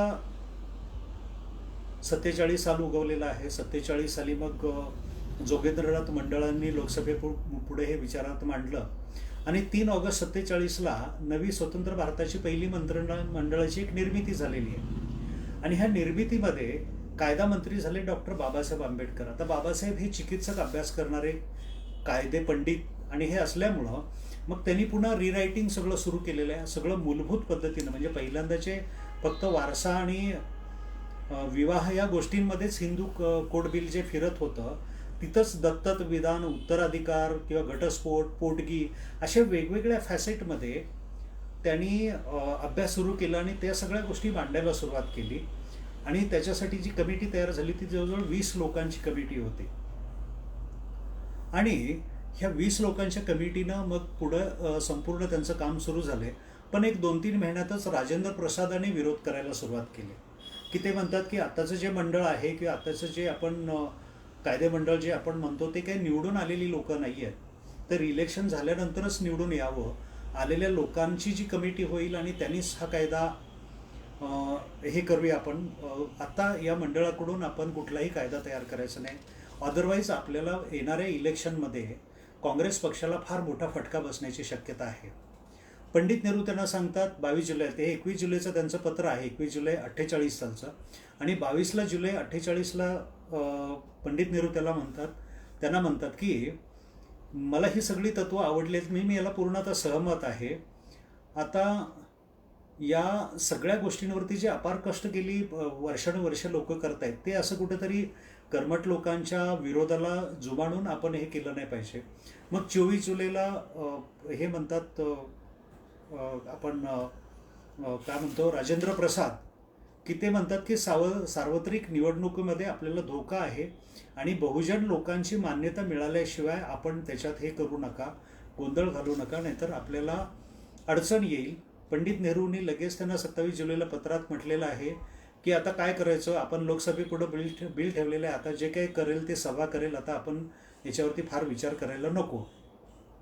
आंबेडकरांनी काय म्हटले त्याच्यामध्ये की तुम्हाला हिंदू आचार, हिंदू संस्कृती आणि हिंदू समाज कायम टिकवायचे असतील तर जेथे दुरुस्ती अथवा सुधारणा करणे अगत्याचे आहे तेथे तशी दुरुस्ती अगर सुधारणा करण्यास काकू करू नका. हिंदू आचार धर्मातले जे भाग अगदी पडायला झाले त्याची दुरुस्ती करण्यापलीकडे या बिलात दुसरे काही नाही. एका मुलाखतीत त्याने काय सांगितले की हिंदू कोड बिलामध्ये नवीन असे काही नाही, स्मृती व प्राचीन हिंदू कायदा यामध्ये स्त्रियांना असलेले हक्क त्यांना परत मिळवून देण्याचा हा प्रयत्न आहे. हिंदू कोड बिल मुख्यत्वे करून हिंदू स्त्रियांच्या परिस्थितीत प्रगतीपत्र बदल घडवून आणण्याच्या दृष्टीने तयार केला आहे. त्याला जो विरोध आहे तो फक्त कर्मठ सनातन्यांचा आहे. आता याच्यामध्ये शंकराचार्य ब्रह्मानंद सरस्वती म्हणून आहेत, तर त्यांनी काय केले की त्यांनी सांगितले की हिंदू संस्कृतीचा मूळ आधार जो आहे तो वर्णाश्रम आहे आणि हे बिल आहे तो वर्णाश्रम धर्मच नाहीसा करणार आहे. त्याच्यामुळं याच्यावरती आक्रमण करणं हे कधीही हिंदू धर्माला मान्य होणार नाही किंवा आमची हिंदू संस्कृती, हिंदू सभ्यता ही नष्ट होऊन जाईल, असं ते शंकराचार्य ब्रह्मानंद सरस्वतींचं मत आहे. स्वामी करपात्री महाराजांचं पुन्हा तशीच पद्धत आहे की ते म्हणतात की हे सगळे नियम जे आहेत ते ईश्वरप्रणित नियम आहेत आणि हे रामकृष्ण किंवा मनु किंवा वशिष्ठ, विश्वामित्र यांना सुद्धा बदलता येणार नाही, तर तुम्ही कसे काय बदलू शकता. आणि मग पुढं करपात्री महाराजांनी इतर लोकांनी असा प्रचार सुरू केला की या हिंदू कोड बिलामध्ये सख्या बहीण भावांची लग्न सुद्धा लावायला परवानगी आहे किंवा लग्न लावणार आहेत. म्हणजे मगाशी आपण सारडा बिलाच्या वेळेला बघितलं बालविवाहामध्ये की पुढची 14 वर्ष मुलांची लग्नच करून देणार नाही आणि लोकांनी पाळण्यात सुद्धा मुलांची लग्न लावायला सुरुवात केली. तसं इथं त्यांनी काय उठवलेलं आहे की सख्या बहीण भावांची लग्न लावणार आहेत म्हणून. आणि गंमत अशी की तो इंग्रजी भाषेमध्ये असल्यामुळं सामान्य लोकांना समजत नाही म्हटल्यानंतर डॉक्टर बाबासाहेबांनी पंडित सोहनलाल शास्त्री कमिटीतले मेंबर जे होते त्यांना हाताशी घेतलं आणि जवळजवळ 10,000 प्रतीसाठी हिंदी आणि उर्दूमध्ये त्याचं भाषांतर केलं. आणि ते सगळ्यांना म्हणजे करपात्री महाराजांना सुद्धा ते वाटलं. पंडित सोहनलाल ज्यावेळेला त्यांना भेटायला गेले तर त्यावेळेला तिथं गीता प्रेस ज्यांनी फाउंड केली जे वेगळे धार्मिक ग्रंथ अतिशय सोप्या कमी किमतीत आपल्याला उपलब्ध होतात, ते गीता प्रेस जे आहे, तर त्याचे जे फाउंडर मालक होते ते नेमके तिथं बसले होते आणि 2-3 पगडीवाले ज्याला आपण म्हणतो गुजराती लोक किंवा काही होती, आणि त्यांची आपापसात चर्चा चालली की मुस्लिमांचं आक्रमण, आणि तो जो विषय एक लाडका विषय असतो, तर ते आक्रमण आपल्यावरती होत असताना हिंदू कोड बिलामुळं आपण हिंदू हे फार वीक बनू, आणि बहिणींना जर भावांच्या याच्यामध्ये जर ज्याला आपण म्हणतो की हक्क मिळाला तर मग काही शिल्लक राहणार नाही आपल्या याच्याकडं आपली एनर्जी, आणि ते स्वामीजींना सांगतात की तुम्ही हा लढा जो आहे तो सतत चालू ठेवा, तुम्हाला पैशाची अजिबात कमतरता लागणार नाही, पडून देणार नाही वगैरे असं. आणि ज्या वेळेला सोहनलाल त्यांना विचारतात की बहीण भावाच्या लग्नाचा इथं कुठं संबंध आहे का, ते म्हणतात की नाही त्याच्यामध्ये, तरीसुद्धा ते पुन्हा त्यांचा प्रचार त्यांचा चालूच राहतो.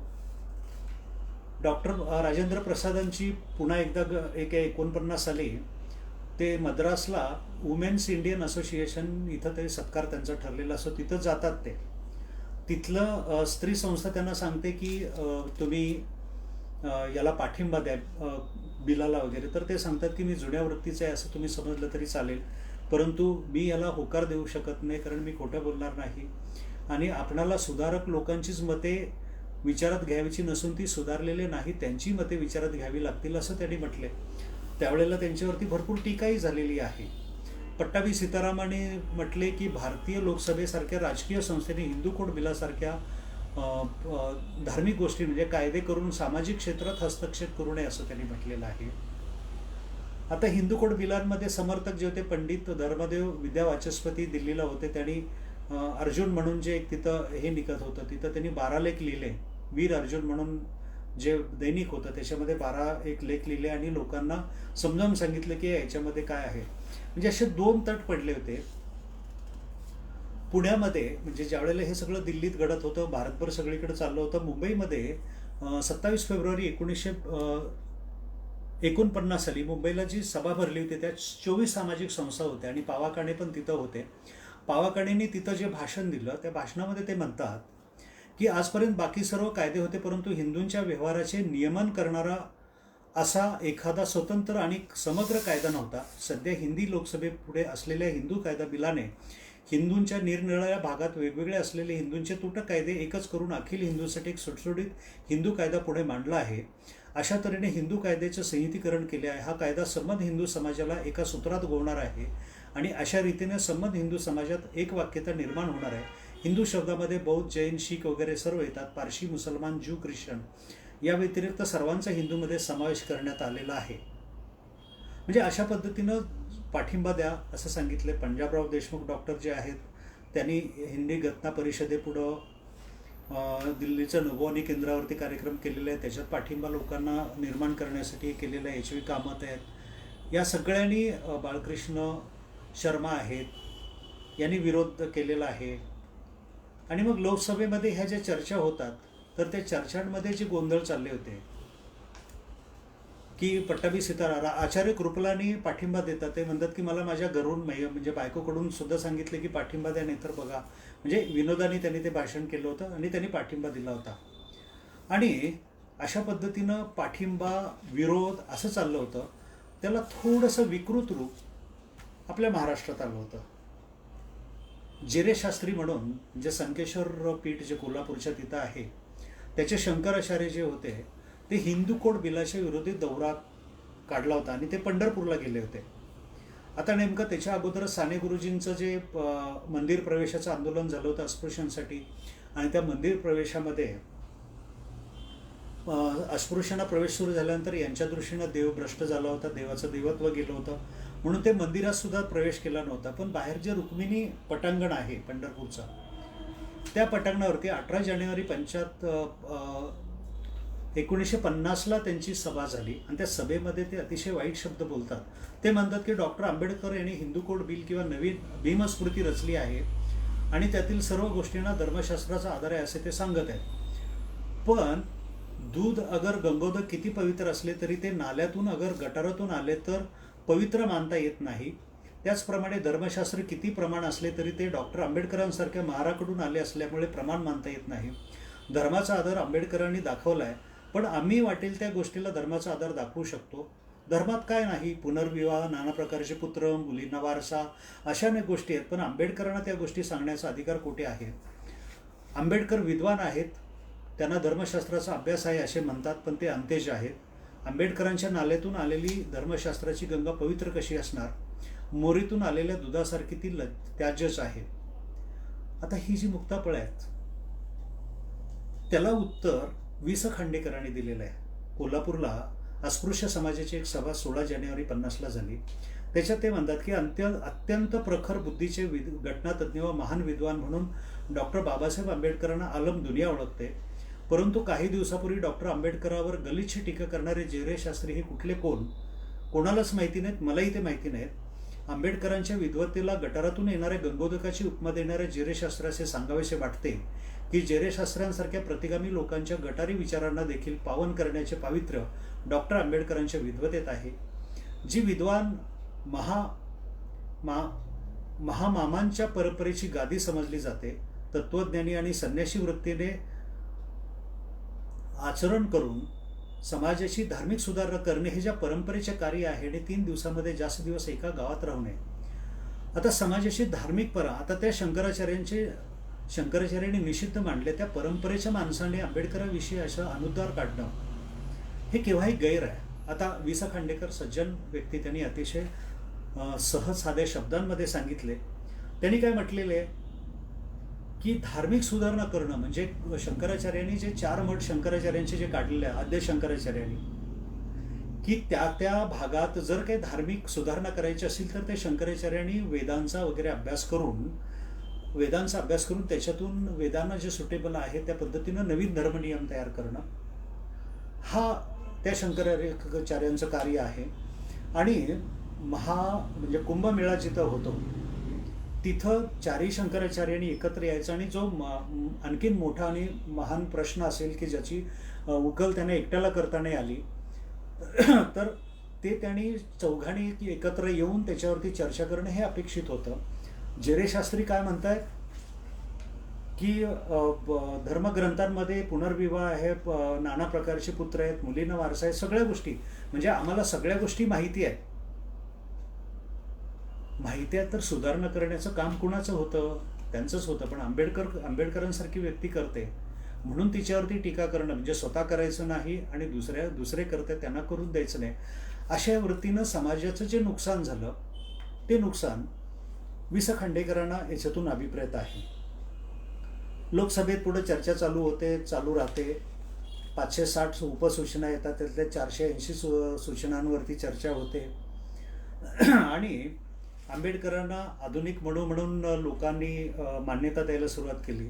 श्यामाप्रसाद मुखर्जींनी तेवढ्यात एक त्यांना हळूच कोपरखळी मारलेली आहे की ते म्हणतात की बाबासाहेब आंबेडकरांना भारताचं सार्वजनिक म्हणू किंवा याज्ञवल्क्य बनायचे असल्यामुळे ते थोडीशी धावपळ करतायत. हिंदू कोड बिलात एकपत्नीत्वाचा अंगीकार करीत असल्याने बहुपत्नीत्वाची पद्धत ही जास्त दिवस टिकणार नाही, मग ती स्वतःहून नष्ट होईल, म्हणून त्यासाठी तुम्ही कायद्यात एकपत्नीत्वाचा कलम टाकू नका, असं त्यांचं मत होतं. मग डॉक्टर आंबेडकर त्यांना उत्तर देतात की डॉक्टर श्यामाप्रसाद मुखर्जींनी आतापर्यंत ज्यावेळी ते बिल लोकसभेत चर्चेला आले त्यावेळी त्या बिलाला विरोध केल्याचा एकही प्रसंग आठवत नाही, परंतु जेव्हापासून ते विरोधी पक्षात गेले तेव्हापासून त्यांची वृत्ती पूर्णतः बदलली आहे. सरकारकडून आलेल्या प्रत्येक गोष्टीला विरोध केलाच पाहिजे, ही विरोधी पक्षीयाची भूमिका त्यांच्यात शिरलेली आहे. म्हणजे अगोदर ते मंडळात होते त्यावेळेला ते पाठिंबा, नंतर ज्यावेळेला ते बाहेर पडले काँग्रेसमधून आणि जनसंघ स्थापन केला आणि जनसंघ स्थापन केल्यानंतर त्यांनी विरोध करायला सुरुवात केली. पुढं पद्मजा नायडू आणि या सगळ्यांनी डॉक्टर बाबासाहेबांचा सत्कार केलेला आहे. नजरुद्दीन महम्मद म्हणून एक आहेत, ते म्हणतात की हिंदू कोड बिल हे केवळ हिंदूंसाठी लागू न करता एक समान नागरी कायदा करावा आणि भारतातील सगळ्या लोकांना तो लागू करावा असे मत ते हे करतात. त्यावेळेला बाबासाहेब सांगतात की अगोदर हे बौद्ध, जैन आणि हे हिंदू धर्मातले जे सगळे उपविभाग आहेत पहिल्यांदा त्यांना आपण हे करू, त्याच्यानंतर मग समान नागरी कायद्याच्या अनुषंगाने आपण पुढची वाटचाल करूया.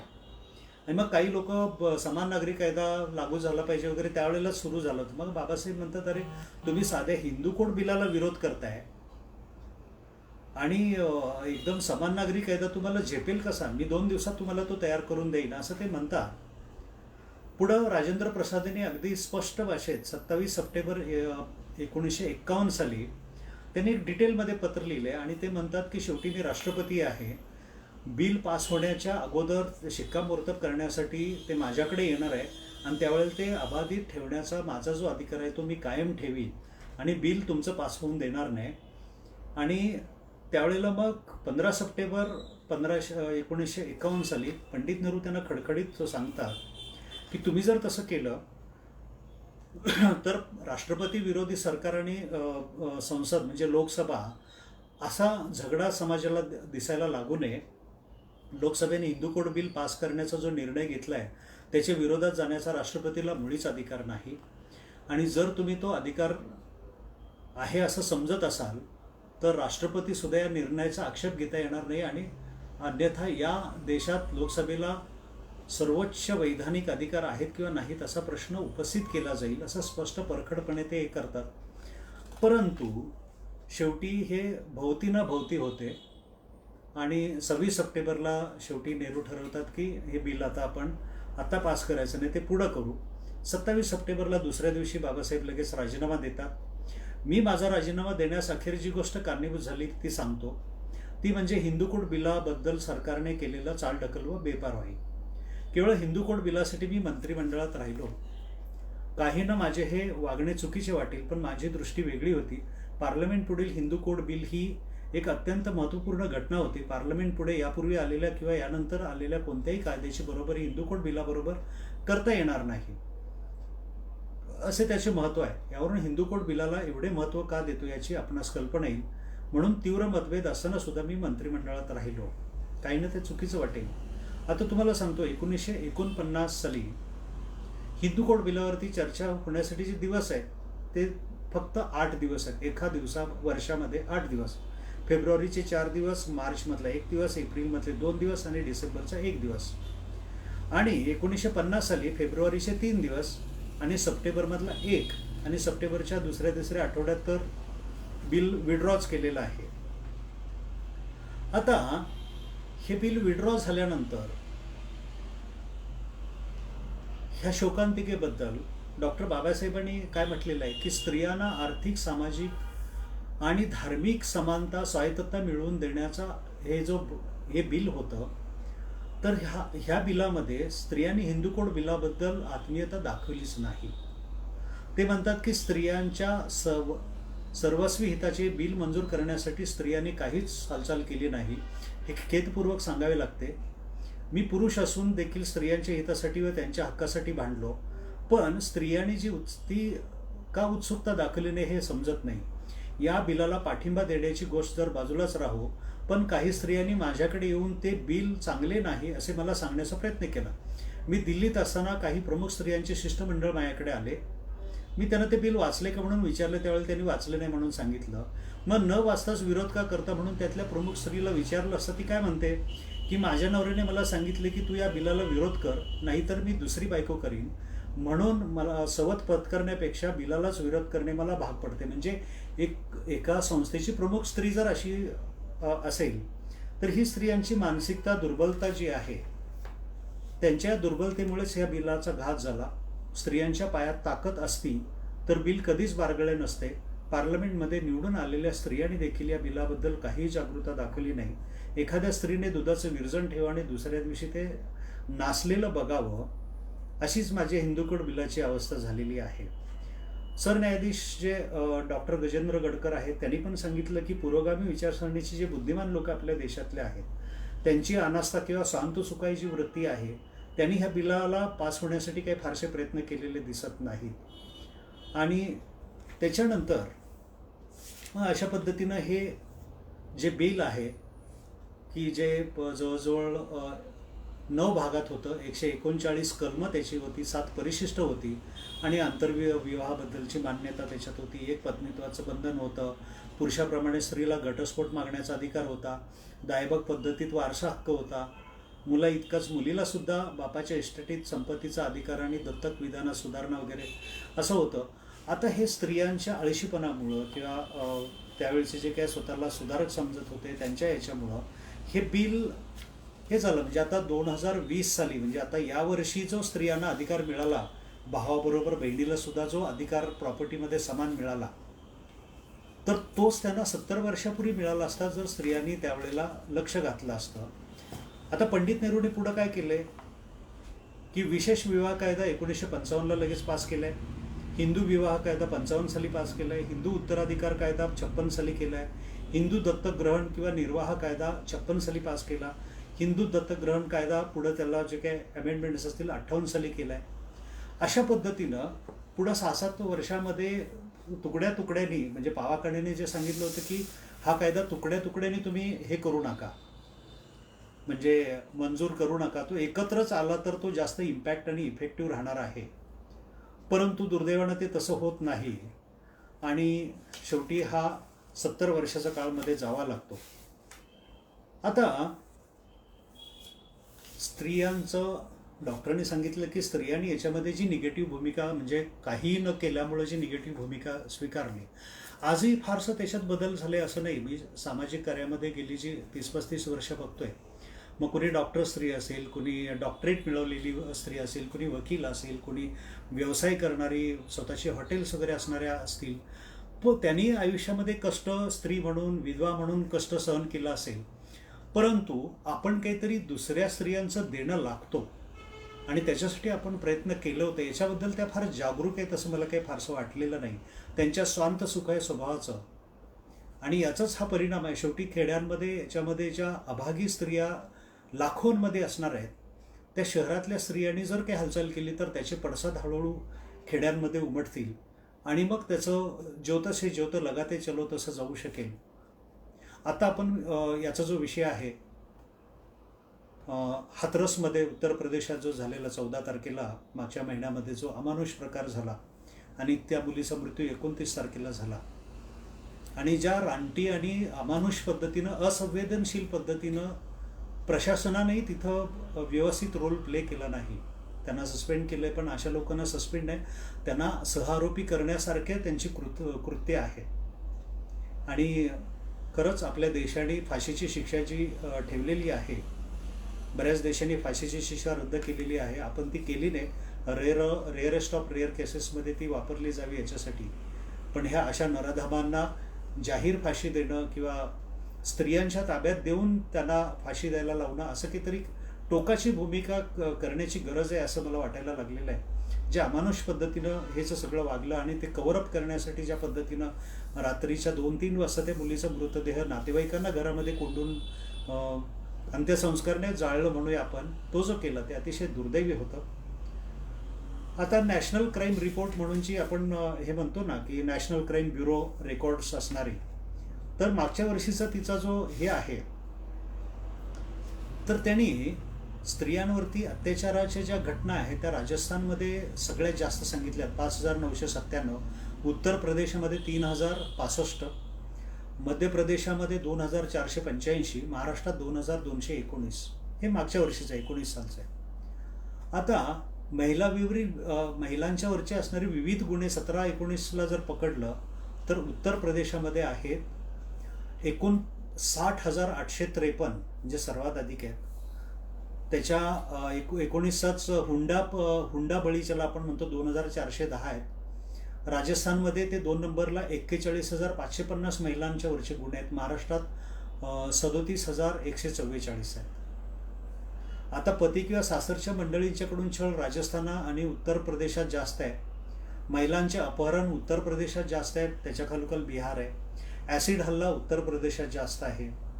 सर्व गुन्हे जर बघितले तर 2019 साली मागच्या वर्षी उत्तर प्रदेशात 3,53,131 अशा पद्धतीचं काहीतरी रेकॉर्ड आहे. महाराष्ट्रात 3,41,084, मध्य प्रदेशात आणि राजस्थान याच्यामध्ये त्याच्या खालोखाल नंबर आहेत. आता हाथरस ह्या मुलीला पोलिसांनी ज्या पद्धतीने, म्हणजे ते सगळं जर रेकॉर्डिंग तुम्ही बघत असाल तर अतिशय वाईट दाखवले. ती मुलगी ज्या वेळेला पोलीस स्टेशनला नेली, पोलीस स्टेशनच्या बाहेर एका कठड्यावरती तिला सिमेंटच्या कठड्यावरती फरशीवर खाली टाकलेलं आहे आणि पोलीस अधिकारी प्रश्न विचारतात आणि तिचं शूटिंग करतात. ही एक क्लिप मी बघितली होती. अतिशय दुर्दैवी घटना. तिला वेळेवरती जर खरोखर उपाय मिळाले असते तर कदाचित ती वाचली असती, कारण ती फार जिद्दी मुलगी होती. तिच्या ते काही मुलाखती बघता आल्या, त्याच्यावरून लक्षात येतं. परंतु इथंही सुशिक्षित महिलांचं किंवा महिला मंडळांचं किंवा जे काही सरकारी हे असतात त्यांचं मौन आणि अनास्था दिसून येते. 2086 बलात्कार आणि खून मागच्या वर्षी आपल्या देशात झालेत. म्हणजे पुरावा शिल्लक ठेवू नये म्हणून जो खून करण्याची जी पद्धत आहे, 2086 प्रकरण आहेत. आपल्या महाराष्ट्रामध्ये सर्वाधिक म्हणजे 47 असं काहीतरी म्हटलेलं आहे. म्हणजे अतिशय सावध राहिलं पाहिजे. ज्या आपल्या महाराष्ट्राला महात्मा फुलेंची परंपरा आहे, सावित्रीबाई फुलेंची परंपरा आहे, वेगवेगळ्या संतांची परंपरा आहे. आणि अशा ठिकाणी असा अमानुषपणा जर होत असेल तर आपल्याला फार बारकाईनं विचार करावा लागेल. आणि म्हणून स्त्री शिक्षण जे मुलींचं आहे ते अतिशय होणं. सावित्रीबाईंनी जी एक कविता त्याच्यासाठी म्हटली होती ती आपण शेवटी घेणार आहोत.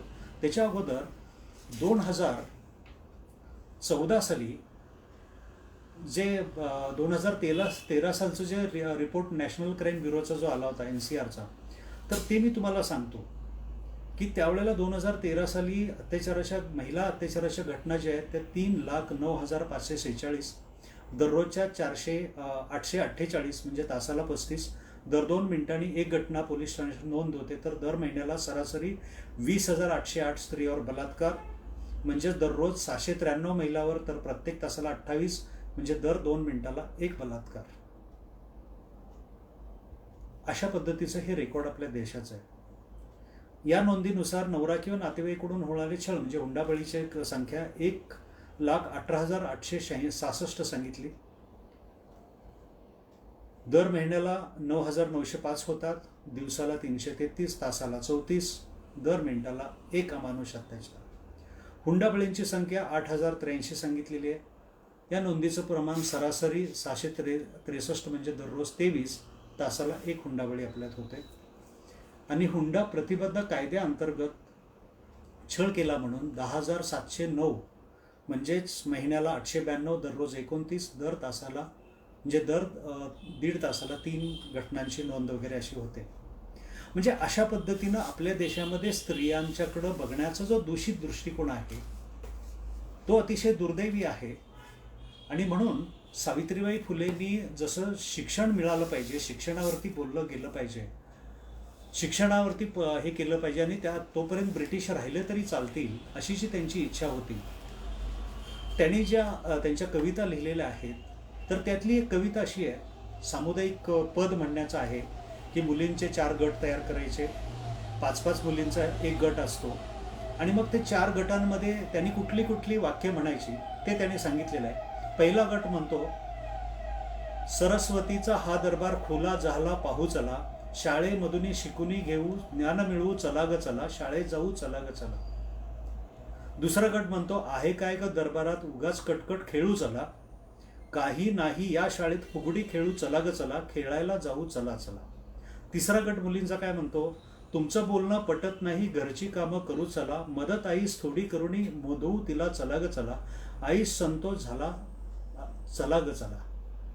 चौथा गट काय म्हणतो, थांबा तोडे काय करावे आईस विचारू आणि चला, खेळ घरकाम की शाळा तीच सांगेल बघू चला, तिचा सल्ला घेऊ चला. मग हे 4 गट आईकडे येतात. आई म्हणते, अभिमानाने जगण्यासाठी शिकून घ्या जा शाळेला, मनुष्याचा खरा दागिना शिक्षण आहे घ्या चला, जा शाळेला जा शाळेला, काम पहिलं शिकायचं आहे, दुसरं काम खेळ खेळा, जमेल तेव्हा झाडणं पुसणं हात लावा घरकामाला, जा आधी जा शाळेला. आणि मग सगळे मिळून काय म्हणतात, सरस्वतीच्या दरबारात शिक्षण घेणे जाऊ चला, विद्यादेवीस प्रसन्न करुणी वर मागू तिजला चला, अज्ञानाची दारिद्र्याची गुलामगिरी ही तोडू चला, युगाने जीवन आपले फेकून देऊ चला चला, नकोच इच्छा आरामाची ईर्ष्या धरुणी शिक्षणाची, संधी घ्या तुम्ही छान आजची, अनुकूलता बघा कालगतीची, न कुरकुरता न आळसता शाळेत जाऊ शिकू चला, गुलामगिरीची युगाची बेडी तोडू चला ग चला. आत्ताच्या आधुनिक काळामध्ये राहणाऱ्या उच्च शिक्षित महिलांना सुद्धा हा धडा आहे की आराम करू नका, ईर्ष्या पत्करून पुढचं शिक्षण तुम्हाला मिळालंय तर इतरांना मिळवण्यासाठी तुम्ही संधी उपलब्ध करा. अनुकूलता आत्ताच्या काळाशी बघा, नाहीतर अंधार युग जर आलं तर पुन्हा हातात बेड्या आहेत. असाच सल्ला त्यांना द्यायचा आहे. म्हणजे पहिला गट म्हणतो आपण शाळेत जाऊया, दुसरा म्हणतो आपण खेळायला जाऊया, तिसरा म्हणतो आपण आईला मदत करूया, चौथा म्हणतो आपण आईलाच विचारूया. आणि हे सगळे गट एकत्र आईकडे जातात. त्यावेळेला आई स्पष्टपणे सांगते की तुम्हाला अभिमानानं जर जगायचं असेल तर तुम्ही शाळेत जा. मनुष्याचा खरा दागिना शिक्षण आहे. आणि हे पहिलं काम करा, दुसरं खेळा तुम्ही, तिसरं झाडणं पुसणं करा, आणि मग चौथं तुम्ही घरकामाला जा, शाळेत जा. आणि सरस्वतीच्या दरबारात विद्यादेवीला प्रसन्न करूनी तिला अज्ञानाची, दारिद्र्याची गुलामगिरी ही तोडू चला असं म्हटलंय. ही गुलामगिरी तोडून टाका, सगळं तुमच्या हातात आहे. तुम्हाला दुसऱ्या कोणी सपोर्ट द्यायची गरज नाही. अशा पद्धतीनं आज आपण हा विषय इथं थांबूया. पुढच्या भागामध्ये आपण विधवा विवाहाचा इतिहास बघूया आणि त्या पद्धतीनं आपण तो भाग घेऊन, म्हणजे नवरात्राचा महिना आहे हा, या नवरात्राच्या महिन्यामध्ये आपण हे स्त्रियांच्या विषयाची जी मालिका हे करतोय. तर पहिला आपण 20 जुलैला जो आपण पहिला भाग घेतलेला आहे, म्हणजे संख्येतला दुसरा भाग आहे, स्त्रियांवरचा पहिला आहे, त्याला जोडून हा आजचा आहे, आजच्याला जोडून पुढचा आहे, पुढच्याला जोडून त्याच्या पुढचा आहे, हे आपण एकत्र घेऊया. आज आपण इथंच थांबूया. कोविडमध्ये आपण जी साखळी तोडण्याचं काम करतोय ते अतिशय चांगल्या पद्धतीनं करतोय. मागच्या आठवड्यातले रिपोर्ट्स अतिशय आपल्या देशात चांगले आहेत. पूर्वी 5-6 महिन्यामध्ये दर 4 दिवसाला रुग्णांची संख्या वाढत होती, 4 दिवसांनी थोडी कमी होत होती, परत 4 दिवसांनी ती वाढत होती. अशा पद्धतीनं ती साखळी जी आहे ती सप्टेंबरच्या शेवटच्या आठवड्यात तुटताना दिसलेली आहे. असंच फिजिकल डिस्टन्सिंग ठेवा, काळजी घ्या. तुम्हा सर्वांना आरोग्य, शांती लाभो. पुढचं आयुष्य आपलं चांगलंच असणार आहे ही ईश्वरचरणी मी प्रार्थना करतो आणि मी इथंच थांबतो. जय हिंद.